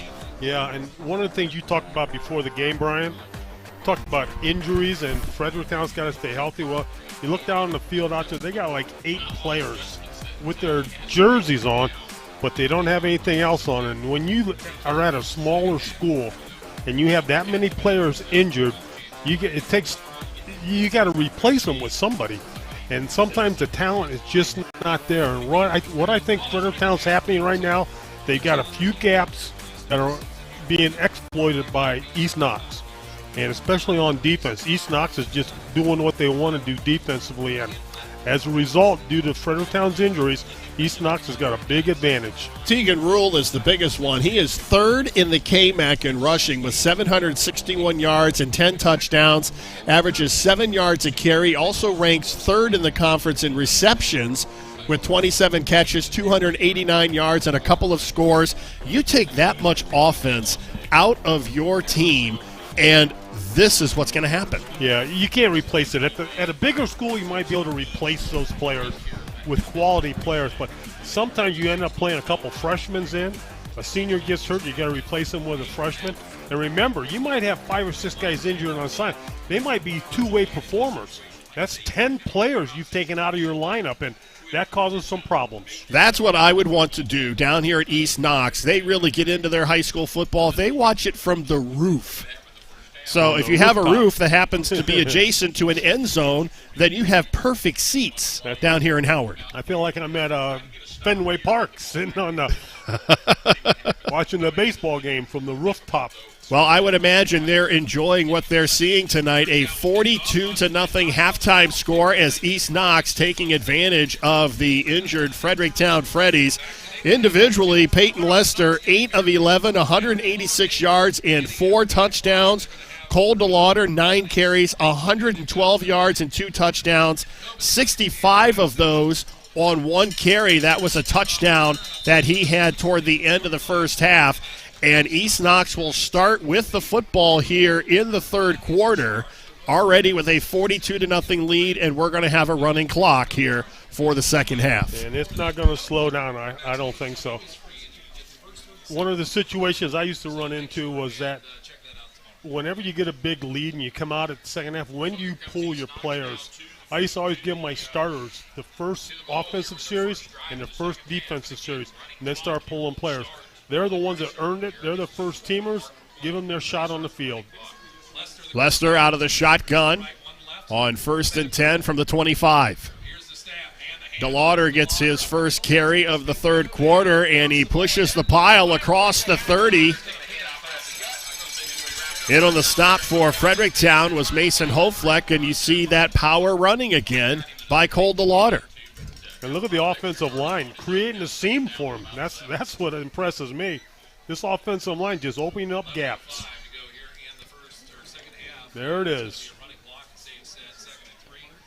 Gain of 7, 2nd down and 3. So if you're Cody Reese, you do, yes, you want to reward your starters with the playing time, but you also want to make sure that you get everybody out of here healthy. That's DeLauder breaking to the outside, and he's knocked out of bounds just shy of midfield by Trevor Jobes as he continues to add to some impressive numbers. The first half, 9 carries, 112 yards, and 2 touchdowns, and a nice piece of running there in the third quarter, which, as I was saying, Cody Reese wants to get this team ready for next week. They play Highland, so they play against a team that is one of the best in the KMAC. Lester looks to swing it out near side. He's got Steinmetz.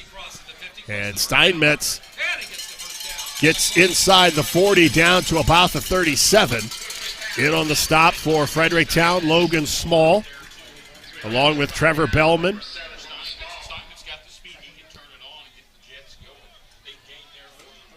East Knox looking for win number 6 on the season against 2 losses. Their 2 losses have come to undefeated teams, Northmore and Crestview. And they're just clicking on all cylinders right now. Nothing's going wrong.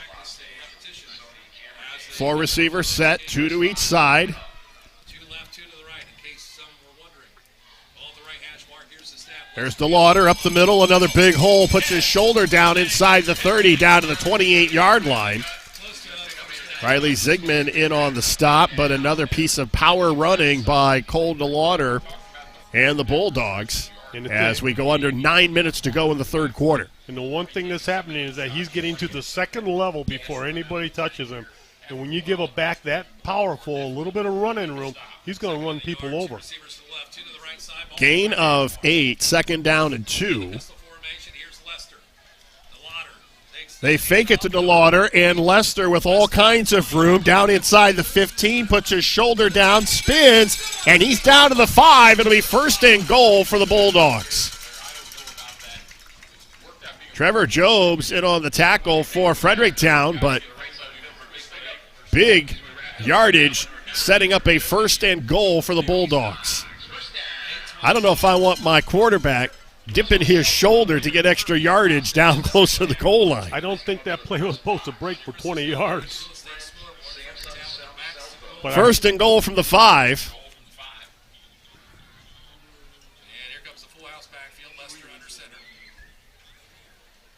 There's movement on the line, but no flag, and we will get a late flag as timeout is going to be taken by East Knox. The Bulldogs won 4 of their first 5 games this year. The only loss, as I mentioned earlier, to undefeated Crestview. As we take a look at the run that set up this 1st and goal by Peyton Lester, who, coming into tonight's action, the leading passer in the KMAC. And I think you're right, Brian. You know, this East Knox team's got some stars on it, some superstars, and one of them is this quarterback. The more I watch him, the more impressed I am with him. But you don't want to get him hurt. Next week, the Bulldogs will host Highland before ending the regular season at Danville. And right now, East Knox is 4th in the latest computer rankings in Division 7, Region 27, so they would host a playoff game. And getting a win next week against Highland would really solidify their playoff positioning as they head to the end of the regular season. I would imagine this is going to be the last possession for a lot of the starters for East Knox, especially number 3 and number 12.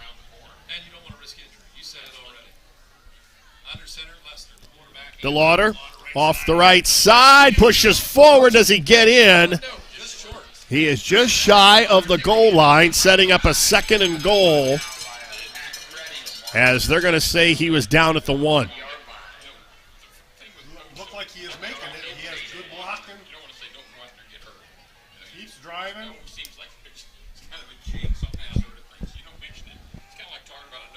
7.5 minutes to go in the third quarter. There you see the ball just shy of the goal line.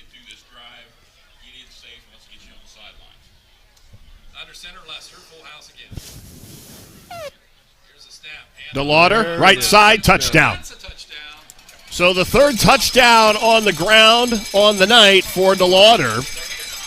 This one a 1-yarder.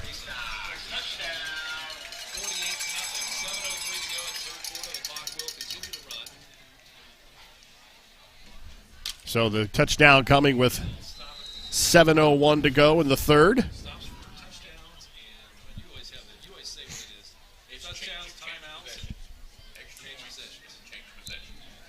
Extra point is up and good. So with 7 minutes to go in the third quarter, East Knox extends their lead, and they pick up in the third quarter where they left off after the first 2. And Cole DeLauder with his third touchdown of the evening. And that was a run touchdown. I mean, they started out running the ball, took it down the field, and pushed it across. Now with 12 touchdowns on the season on the ground. Dane Nauman from Highland coming into tonight has 15. We don't know what he has done tonight. And the part I've been really excited about tonight is watching this defense. East Knox defense has set up this offense over and over and over. The block punt, giving the offense short fields. And you look at the MVP of the game and everything, and very seldom do you give it to a whole team. But I am so impressed with this defense tonight. You win championships with your defense. So Will Jensen on to kick off, and I'll tell you what those defensive coaches and defensive players are talking about is that goose egg on the guest side of the scoreboard. They want to preserve the shutout. Yeah, you want to keep the shutout. It means something. Carpenter from the 20 and gets up across the 30 and is down at the 31, so that's where Fredericktown will take over. And this is one thing I like about East Knox. They are basically a team concept. I mean, their offense goes out, they're a unit, their defense comes off the field. You know, whenever they go, it's a unit. You can tell they work well together. They help each other. They gang tackle. They're all over the field. 1st and 10 from the 31. Have a new quarterback in the game now. It's Trevor Bellman, the sophomore. And Trevor Jobs on the carry. And not much on first down. They'll give him maybe a yard. Blake Bonham comes up to make the tackle. The defense is picked up right where they left off. Very tough in the front. Hard to move them out of the way. Trevor Bellman, 13 of 24 coming into tonight, 117 yards and a touchdown. He's been picked off twice. He'll stay on the ground. And J.J. Grinnell is going to get a few yards. That was one of my favorite offensive plays, a simple little trap play on the inside. Block everybody back, pull, kick the guard out, and boom. And we got a leg cramp down there. Down at 35-yard line. We have not seen that much tonight, so they'll stop the clock with 5:20 to go as they tend to the Now we see he's up, and that's Blake Bonham, number 8, walking off the field, and that does just look like a cramp. But when you're a coach and your team is up 49-0, and the game is obviously well in hand, the hair on the back of your neck stands up whenever you see the officials waving and you see them waving for somebody to come in from the sideline. And all the quarterback coaches in the stands are going to second-guess every move that you make from here on out. You left them in too long. They shouldn't have been on the field. Why was he on the field? 3rd down and 6 for the Freddies.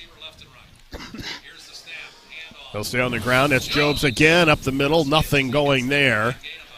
So it'll be 4th down. And again, that defense of East Knox is just stuffing everything that's thrown at them tonight. So 4th down and 5, and Shane Knepp will go back to receive the punt for East Knox.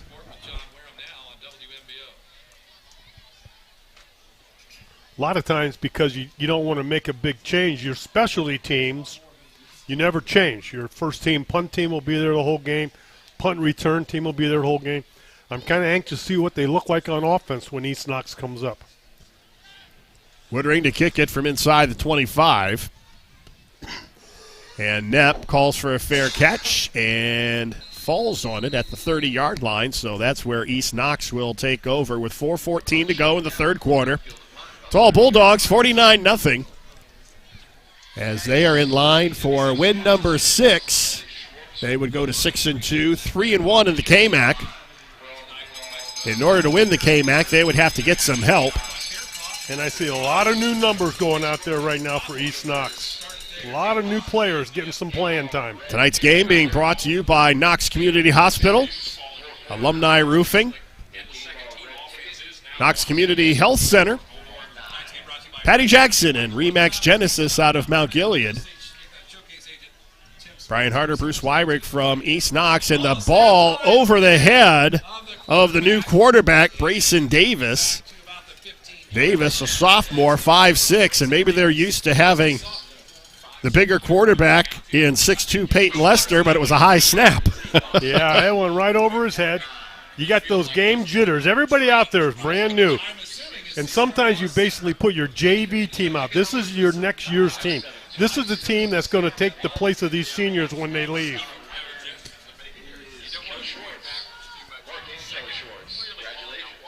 Second down and 22. They'll stay on the ground. And one youngster that is not out there, that is not Cole DeLauder. DeLauder, even though he's a sophomore, is out of the ball game. He got about 4 yards on the play. They're making things happen. You want to get these guys to have positive yardage. Always stay positive, no negatives.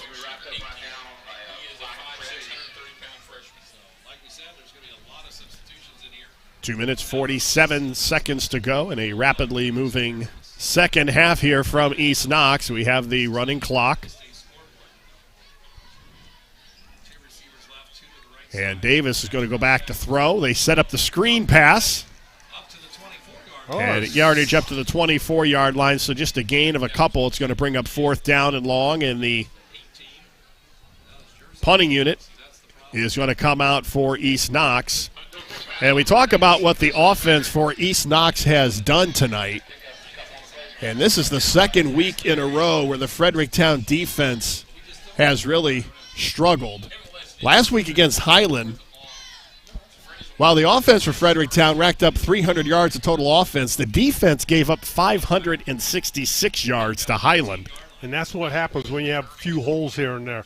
It doesn't take much for those 11 guys to kind of collapse, lose their continuity when you start having injuries. DeLauder will kick it. It rolls inside the 40 down to the 33-yard line, so that's where the Freddies will take over 1st and 10. There you see Blake Bonham downing the football and throwing it into the head of Peyton Lester. And what a thrill it is for these young players to get out there and get a chance to play on a varsity night, under the lights, on the game field. On OH Report. On OH Report. Timeout, Fredericktown. He's going to make his changes. You got to make sure you get the right personnel on the field out there. And a lot of times, you're going to take your starting JV team. These are the young men that you expect to replace your seniors that are leaving. These are the guys that you want to get some playing time in, and that's who you're going to start putting in the ball game. And at a smaller school, you don't have a lot of time to practice with these young men. They might get a few plays after practice or during team to work as a unit. They usually play on Saturday mornings on the JV games. But here they are, Friday night lights. They got to be shaking and jittering. Not only are you on the game field, it's homecoming night. The fans are in the stands. Everybody's cheering. You're on the OH report. They'll be able to go home tonight and watch themselves on OH report. 1:39 to go in the third quarter. I would really like to see Fredericktown put together a little bit of a drive, get a little positive, something going this half. Sophomore Trevor Bellman stays in as the quarterback. He'll send 3 receivers to the right. And Carter Mull will come then back into the backfield. Bellman's going to keep it. And he is strung up on that left side. Will Jensen, the sophomore, who's also the kicker, comes up and makes the play. So an opportunity for Jensen to make a tackle in the open field. And what a thrill it's got to be for these young men, getting out on the field, getting in the game, making the play, getting your name on the stat sheet. Well, Jensen, in all fairness, gets his name on the stat sheet. He gets all those extra points. He gets them all. When that offense keeps racking up the touchdowns, he gets to go in and kick the extra points. 2nd down and 9 as we're under a minute to go here in the third quarter. They'll stay on the ground. And that's Woodring breaking to the outside. And he's down to the 30-yard line. Billy Woodring, the junior. And he gets a nice chunk of yardage and a first down for the Freddies. 32-yard run for the young man. Got a little speed there. 5'8", 145-pound junior. He moved the ball in mid-run from his right hand to the left arm so he wouldn't get tackled and fumbled it. See if they try to get a play off here as we approach the end of the third quarter. I think it's going to. I think they're just going to let it go. That will be 3 quarters in the books. We'll head to the fourth with the Bulldogs up 49. You're watching high school football live and free exclusively on the OH Report.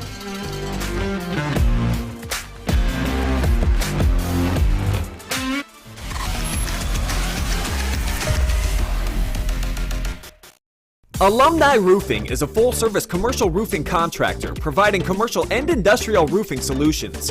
We provide service to much of north central Ohio, including areas of Columbus, Cleveland, and Akron.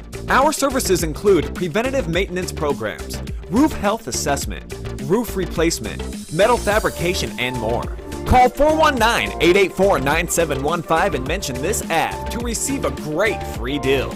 Alumni Roofing would like to give a shout out to the senior class of 2021. While many things have changed over the past 100 years, we remain the only locally owned and operated community bank in Knox County. A bank of local people making local decisions. It's that concept that has awarded the People's Bank a 5-star superior rating for strength and stability with Bauer Financial Services for over 25 years. The People's Bank, serving you since 1920.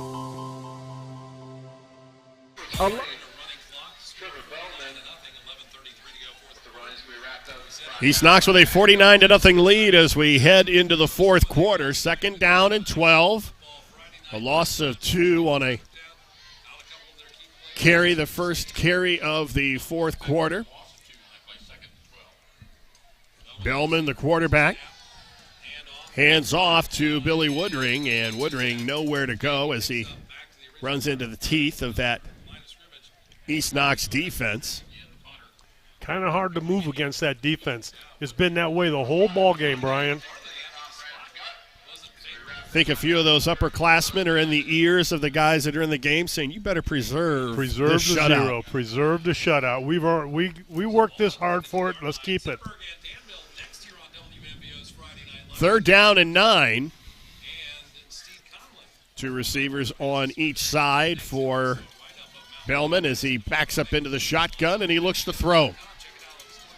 Swings it out, Near side, it's going to be incomplete. Brady Van Houten was the intended receiver.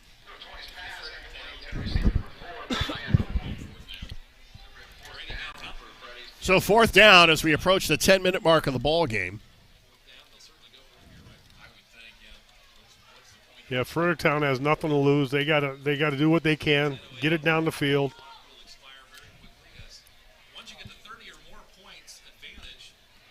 We now approach the 10-minute mark of the 4th quarter. I don't know what the coaches were waiting on. Game clock down to 7, 6. Well, they going to take a timeout here so they don't get assessed a penalty on 4th down. When you have new players out there and you're making calls, sometimes everything you say just doesn't go in one ear and stay there. It kind of bounces around in that helmet a little bit, and you got to do a little bit more explaining, keep things a little bit more simple out there. Run just your basic plays, try to do nothing fancy. One thing I have not seen tonight on the far side of the field is the Freddy Bird, their mascot. Do you know what famous person once wore the Freddy Bird mascot outfit? The movie star, wasn't he? Luke Perry. Yeah, Luke Perry. Graduate of Fredericktown High School, born actually in Mansfield, and was raised in Fredericktown, and he donned the Fredericktown Freddy mascot outfit. Ollie Klein, also a Freddy graduate, played for Ohio State, played in the NFL. Bellman back to throw, and it's going to be picked off. Oh, and there's a wrestling match for it. We're not done here. Grayson Davis comes up with the interception, and East Knox gets the ball after a turnover. That's actually a nice grab by Davis. And they're still fighting for it.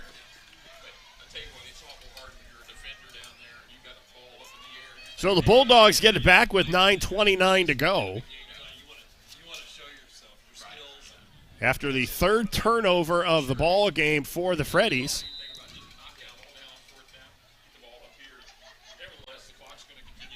We're going to see what the future of the East Knox offense looks like right here on this drive. Grayson Davis, who had the interception, takes the snap. He's going to run it. Breaks a tackle, gets up across the 15 down to about the 19 before he's tackled by Trevor Jobs. Another high snap. But a 1st down for the Bulldogs as they get out to the 18-yard line. I like that. I like what they're doing. Moving the ball. Under 8 minutes to go now.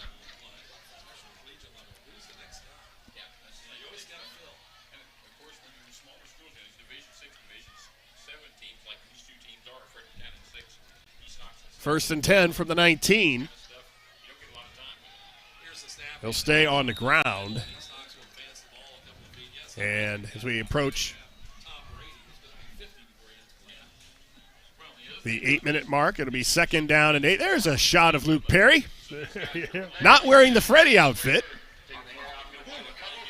But look what he's wearing. He's wearing his Fredericktown Freddy's jacket. Letterman's jacket.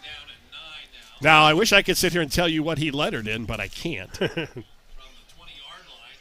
Movie star.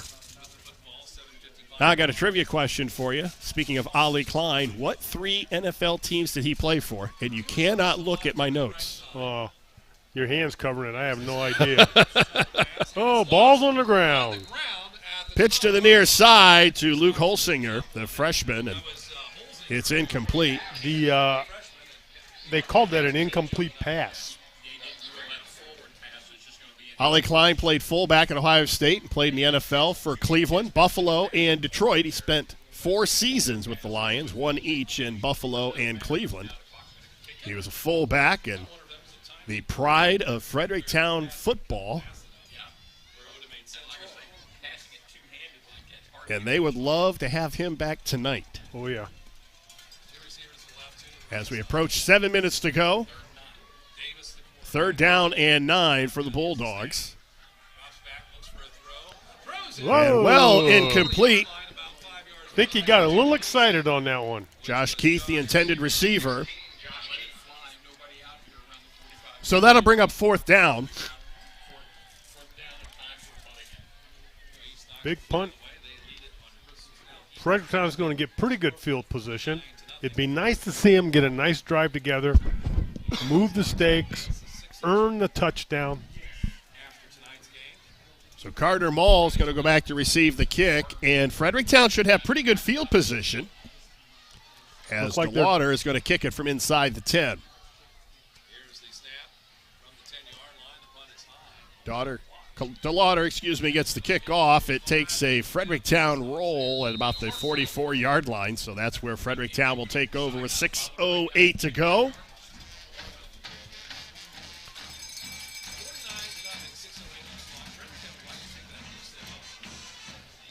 And East Knox with a 49-0 lead next week.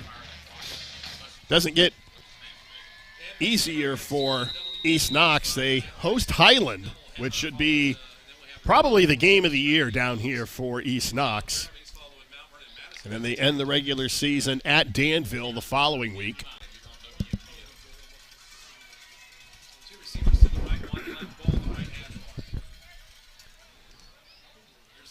Bellman fakes the handoff. He's going to run, and then he has stood up at the line of scrimmage. Boy, he got smacked on that time.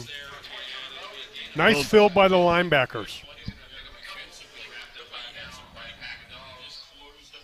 Will Jensen in on the stop. Next week, Coach and I will be down at Clear Fork. Down in the valley. And then we will end the regular season. The Battle of Mansfield at Arlen Field as Madison, who has struggled for the last few years, but they did knock off the Tigers last year. Yep. Oh. And Billy Woodring stumbled across the 40, and if he'd have kept his balance. So that should be an interesting matchup in Week 10 as the Tigers looking to solidify playoff chances. Fredericktown's in 4-down territory. They got 2 plays to make 4 yards to move the sticks and get a first down and another set of plays. 3rd down and 4 from the 39.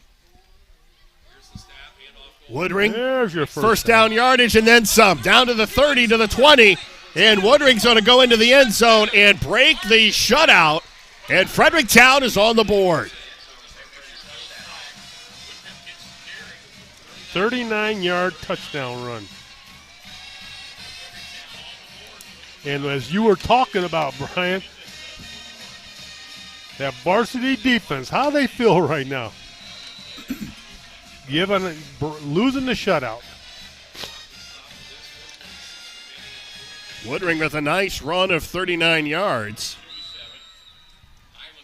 And they're going to go for 2.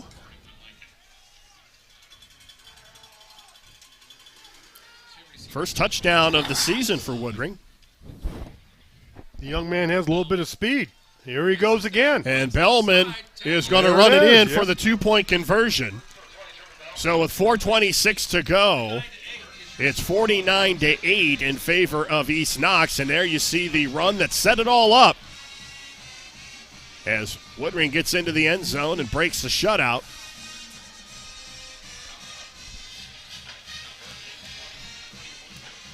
So he'll be able to go home and say he was the one that took the goose egg off of the board. And he'll probably watch it on OH Report tonight and watch the replay of it. Of course, in all fairness, I don't know if a lot of people from Fredericktown are going to watch this. True. I don't know if they want to relive this. Here we go. Is Fredericktown going to do the onside kick and get another shot at the score? Or are they going to kick it deep? And I guarantee you if Billy Woodring watches it, he fast-forwards through the first 3.5 quarters. And right now, he's like, I want to get to like 4:26. And right now, if East Knox gets the ball, they might be able to run the clock out here.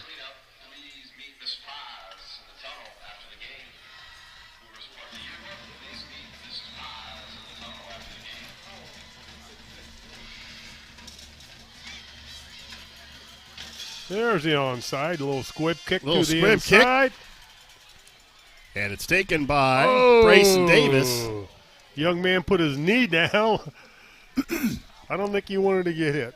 And he is deposited at the 35-yard line. I didn't think he wanted to get hit. He's just going down it and come And there's no flag. They're just, we want to just get this done, get it over with, and go home.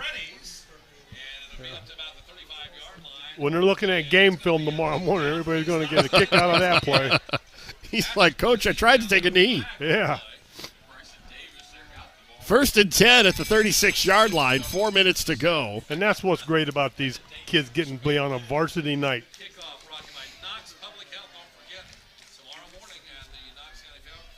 High snap. This one goes over Davis's head. And it's going to be down inside the 20-yard line. And Davis, you can see the frustration on his face. Another high snap. This one sails over the head of Davis.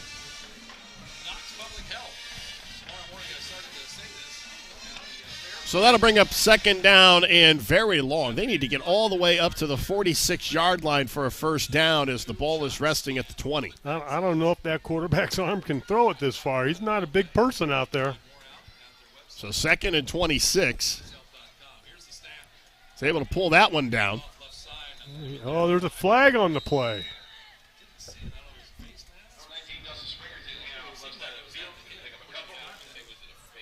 Personal foul. It is going to be a personal foul, face mask against Fredericktown. That's their first penalty of the game. And there you can see it right there at the end. Connor Manley, the sophomore linebacker, just reached in and inadvertently grabbed the face mask. Good call by the official. But it still doesn't result in a 1st down. It just brings it up to the 34, so it'll be 2nd down and about 12. Well, the scoreboard says 3rd down. The line says 2nd down. Everybody's all messed up. There they go. Now they're going to pitch it to the outside, and it's still going to be well short of 1st down yardage.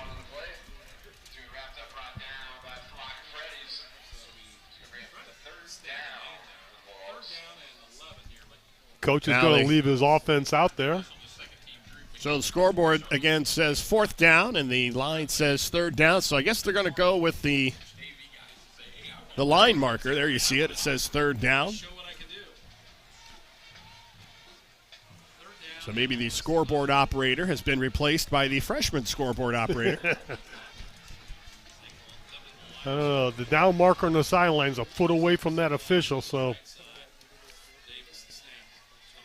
Oh, a little shuffle. Fake no, it's a way, fake, and it's Davis, and look at him go. He's got a 1st down across midfield to the 40. Still on his feet, finally brought down from behind at the 30-yard line. Brayson Davis with a 1st down for the Bulldogs.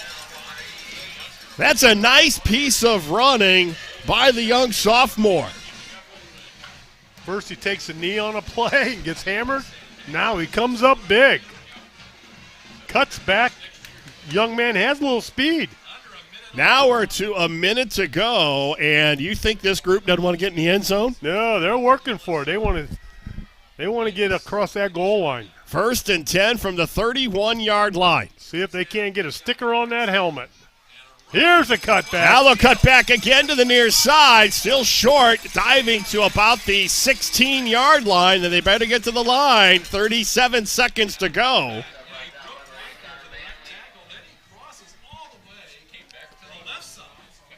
That's nice. I think they do not seem like they're in a hurry at all to get to the line of scrimmage, and I think Cody Reese just going to let this clock wind down, and they're going to settle for a 49-8 win. That's a nice gesture by Cody Reese. And that's going to do it. East Knox gets win number 6 on the season in convincing fashion with a 49-8 win over Fredericktown. We'll be back with the Knox Community Hospital postgame show right after this. You're watching high school football live and free exclusively on the OH Report.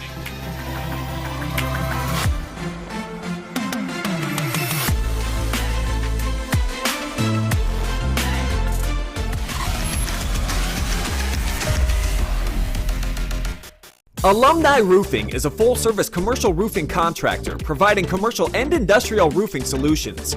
We provide service to much of north central Ohio, including areas of Columbus, Cleveland, and Akron. Our services include preventative maintenance programs, roof health assessment, roof replacement, metal fabrication, and more. Call 419-884-9715 and mention this ad to receive a great free deal. Alumni Roofing would like to give a shout out to the senior class of 2021. While many things have changed over the past 100 years, we remain the only locally owned and operated community bank in Knox County. A bank of local people making local decisions.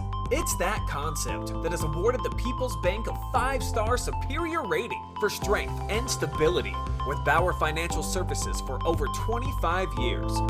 The People's Bank, serving you since 1920.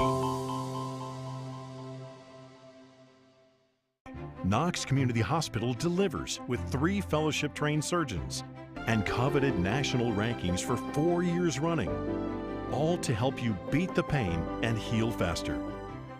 At Knox Community Hospital, we're elevating care. Hi, this is Brock Ross from the Danville office of the Killbuck Savings Bank, and I want to wish the Danville Blue Devils all the best for a great season. And this is Dee Scott from the Apple Valley office of the Killbuck Savings Bank, and I'm here to wish the East Knox Bulldogs an awesome season. We may root for different teams, but we are together in our efforts to service the financial needs of our neighbors and friends in the Knox County area. Supporting our community is even more important today. So contact me, Dee Scott, at the Apple Valley office. Or me, Brock Ross, at Danville. The Killbuck Savings Bank, your community partner, equal housing lender, member of FDIC.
Welcome to our Knox Community Hospital postgame show. I am Brian Harder along with Bruce Wyrick. A big win for East Knox.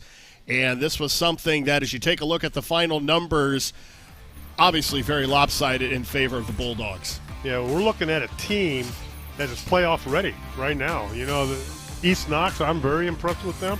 Their quarterback's coming up right now, and, you know, this is a team that's hitting on all cylinders right now. If they can stay injury-free, I think they're going to make a deep run in the playoffs, Brian. Well, and that's going to be the big question is, can they stay healthy? Can they? And also, I think when you look at their schedule, and we mentioned this Crestview and against Northmore, Next week, they've got Highland. So I think that is going to be a big test for them to see really where they are as they get ready to go. This was a game that they should have won like this because, no offense to Fredericktown, they're beat up, they've got injuries, they're shorthanded, they're without one of their best offensive players. So this is what they should have done. They took care of business. The one thing we noticed, we talked about it, there was 5 Fredericktown athletes on crutches without uniforms on. And that's 10 football positions that they're missing. They have to replace them. And when you have to replace somebody in a short period of time, it's tough because remember, those starters, they've been working since August getting ready for this game, being ready to be in that position, and they didn't make it. Well, you have to give Cody Reese and his coaching staff a lot of credit. This team came out very focused. They took care of business, and they did what they had to do. Anytime you have any distractions, and this was a big one, this was homecoming, you're coming off of a loss, you got to get things going. Kids' minds are working different areas, and then, hey, they came out and they did a great job tonight. So now if you're Fredericktown, this is something that Will Hartley knew was going to happen. They came in here tonight shorthanded. He said he just wanted to get through the season without any more injuries, and they just want to go home and really get this one behind them. We're going to take a timeout. We come back, we'll talk with our player of the game, Peyton Lester, right after this. You're watching high school football live and free exclusively on the OH Report.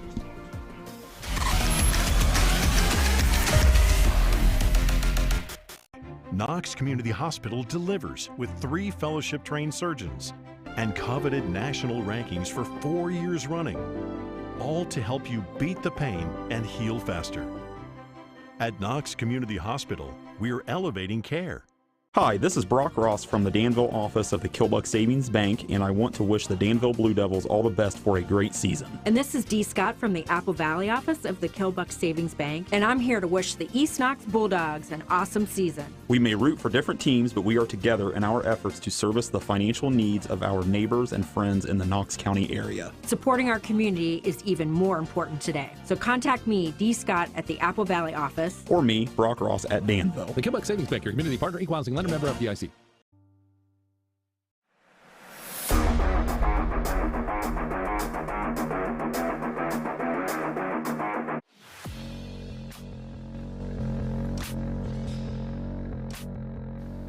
Time now for our Alumni Roofing player of the game. It is senior quarterback Peyton Lester, 9 of 12, 202 yards and 4 touchdowns. The bulk of that was in the first half. Coming out against a team, you guys knew that Fredericktown was beat up, and you knew that this was not Northmore or Highland or Crestview. Yeah. But you also have to stay focused in games like this and take care of business, and you guys did that. Yes, sir. Our coaches tell us to take it 1 week at a time, and I think we did a great job of that this week. All week we prepared for Fredericktown, trying not to look over them, and I think we successfully did that. I think the thing that makes your offense so dangerous is teams can't really come in defensively and say, well, we're going to take away the pass because you got number 12 standing right beside you, or we can't load the box because they've got number 3 that can just drop back and pick people apart. Your offense is so balanced. Talk about what you guys do to prepare for that and how you keep that balance. Yeah, throughout the week we put a lot of pressure on our linemen to be like a two-way football team. Like, we don't want to be 100% run, we don't want to be 100% pass, and I think they take the pressure really well, and they're what's been winning us games. It's funny that you mentioned that because I talked to Will Hartley yesterday and asked him about you and Cole specifically, and one of the first things he said was the line does a very good job of protecting you and making absolutely. sure that those lanes are open for both of you and Cole. Yeah, 100%. So you guys show the ability tonight also to create big plays. Talk about the first touchdown, the one to Shane Knapp. He was wide open in the secondary. Yeah, we ran that play a couple times in practice this week, and Coach Reese just told me to trust my fundamentals and put the ball where it needed to be, and the line gave me a perfect amount of time, and we executed. Now, the play that Coach Wyrick was talking about earlier, you do a very good job of checking down, and if your first option isn't open, the one touchdown, you were looking to, I think it was your left, and then you came back to the right.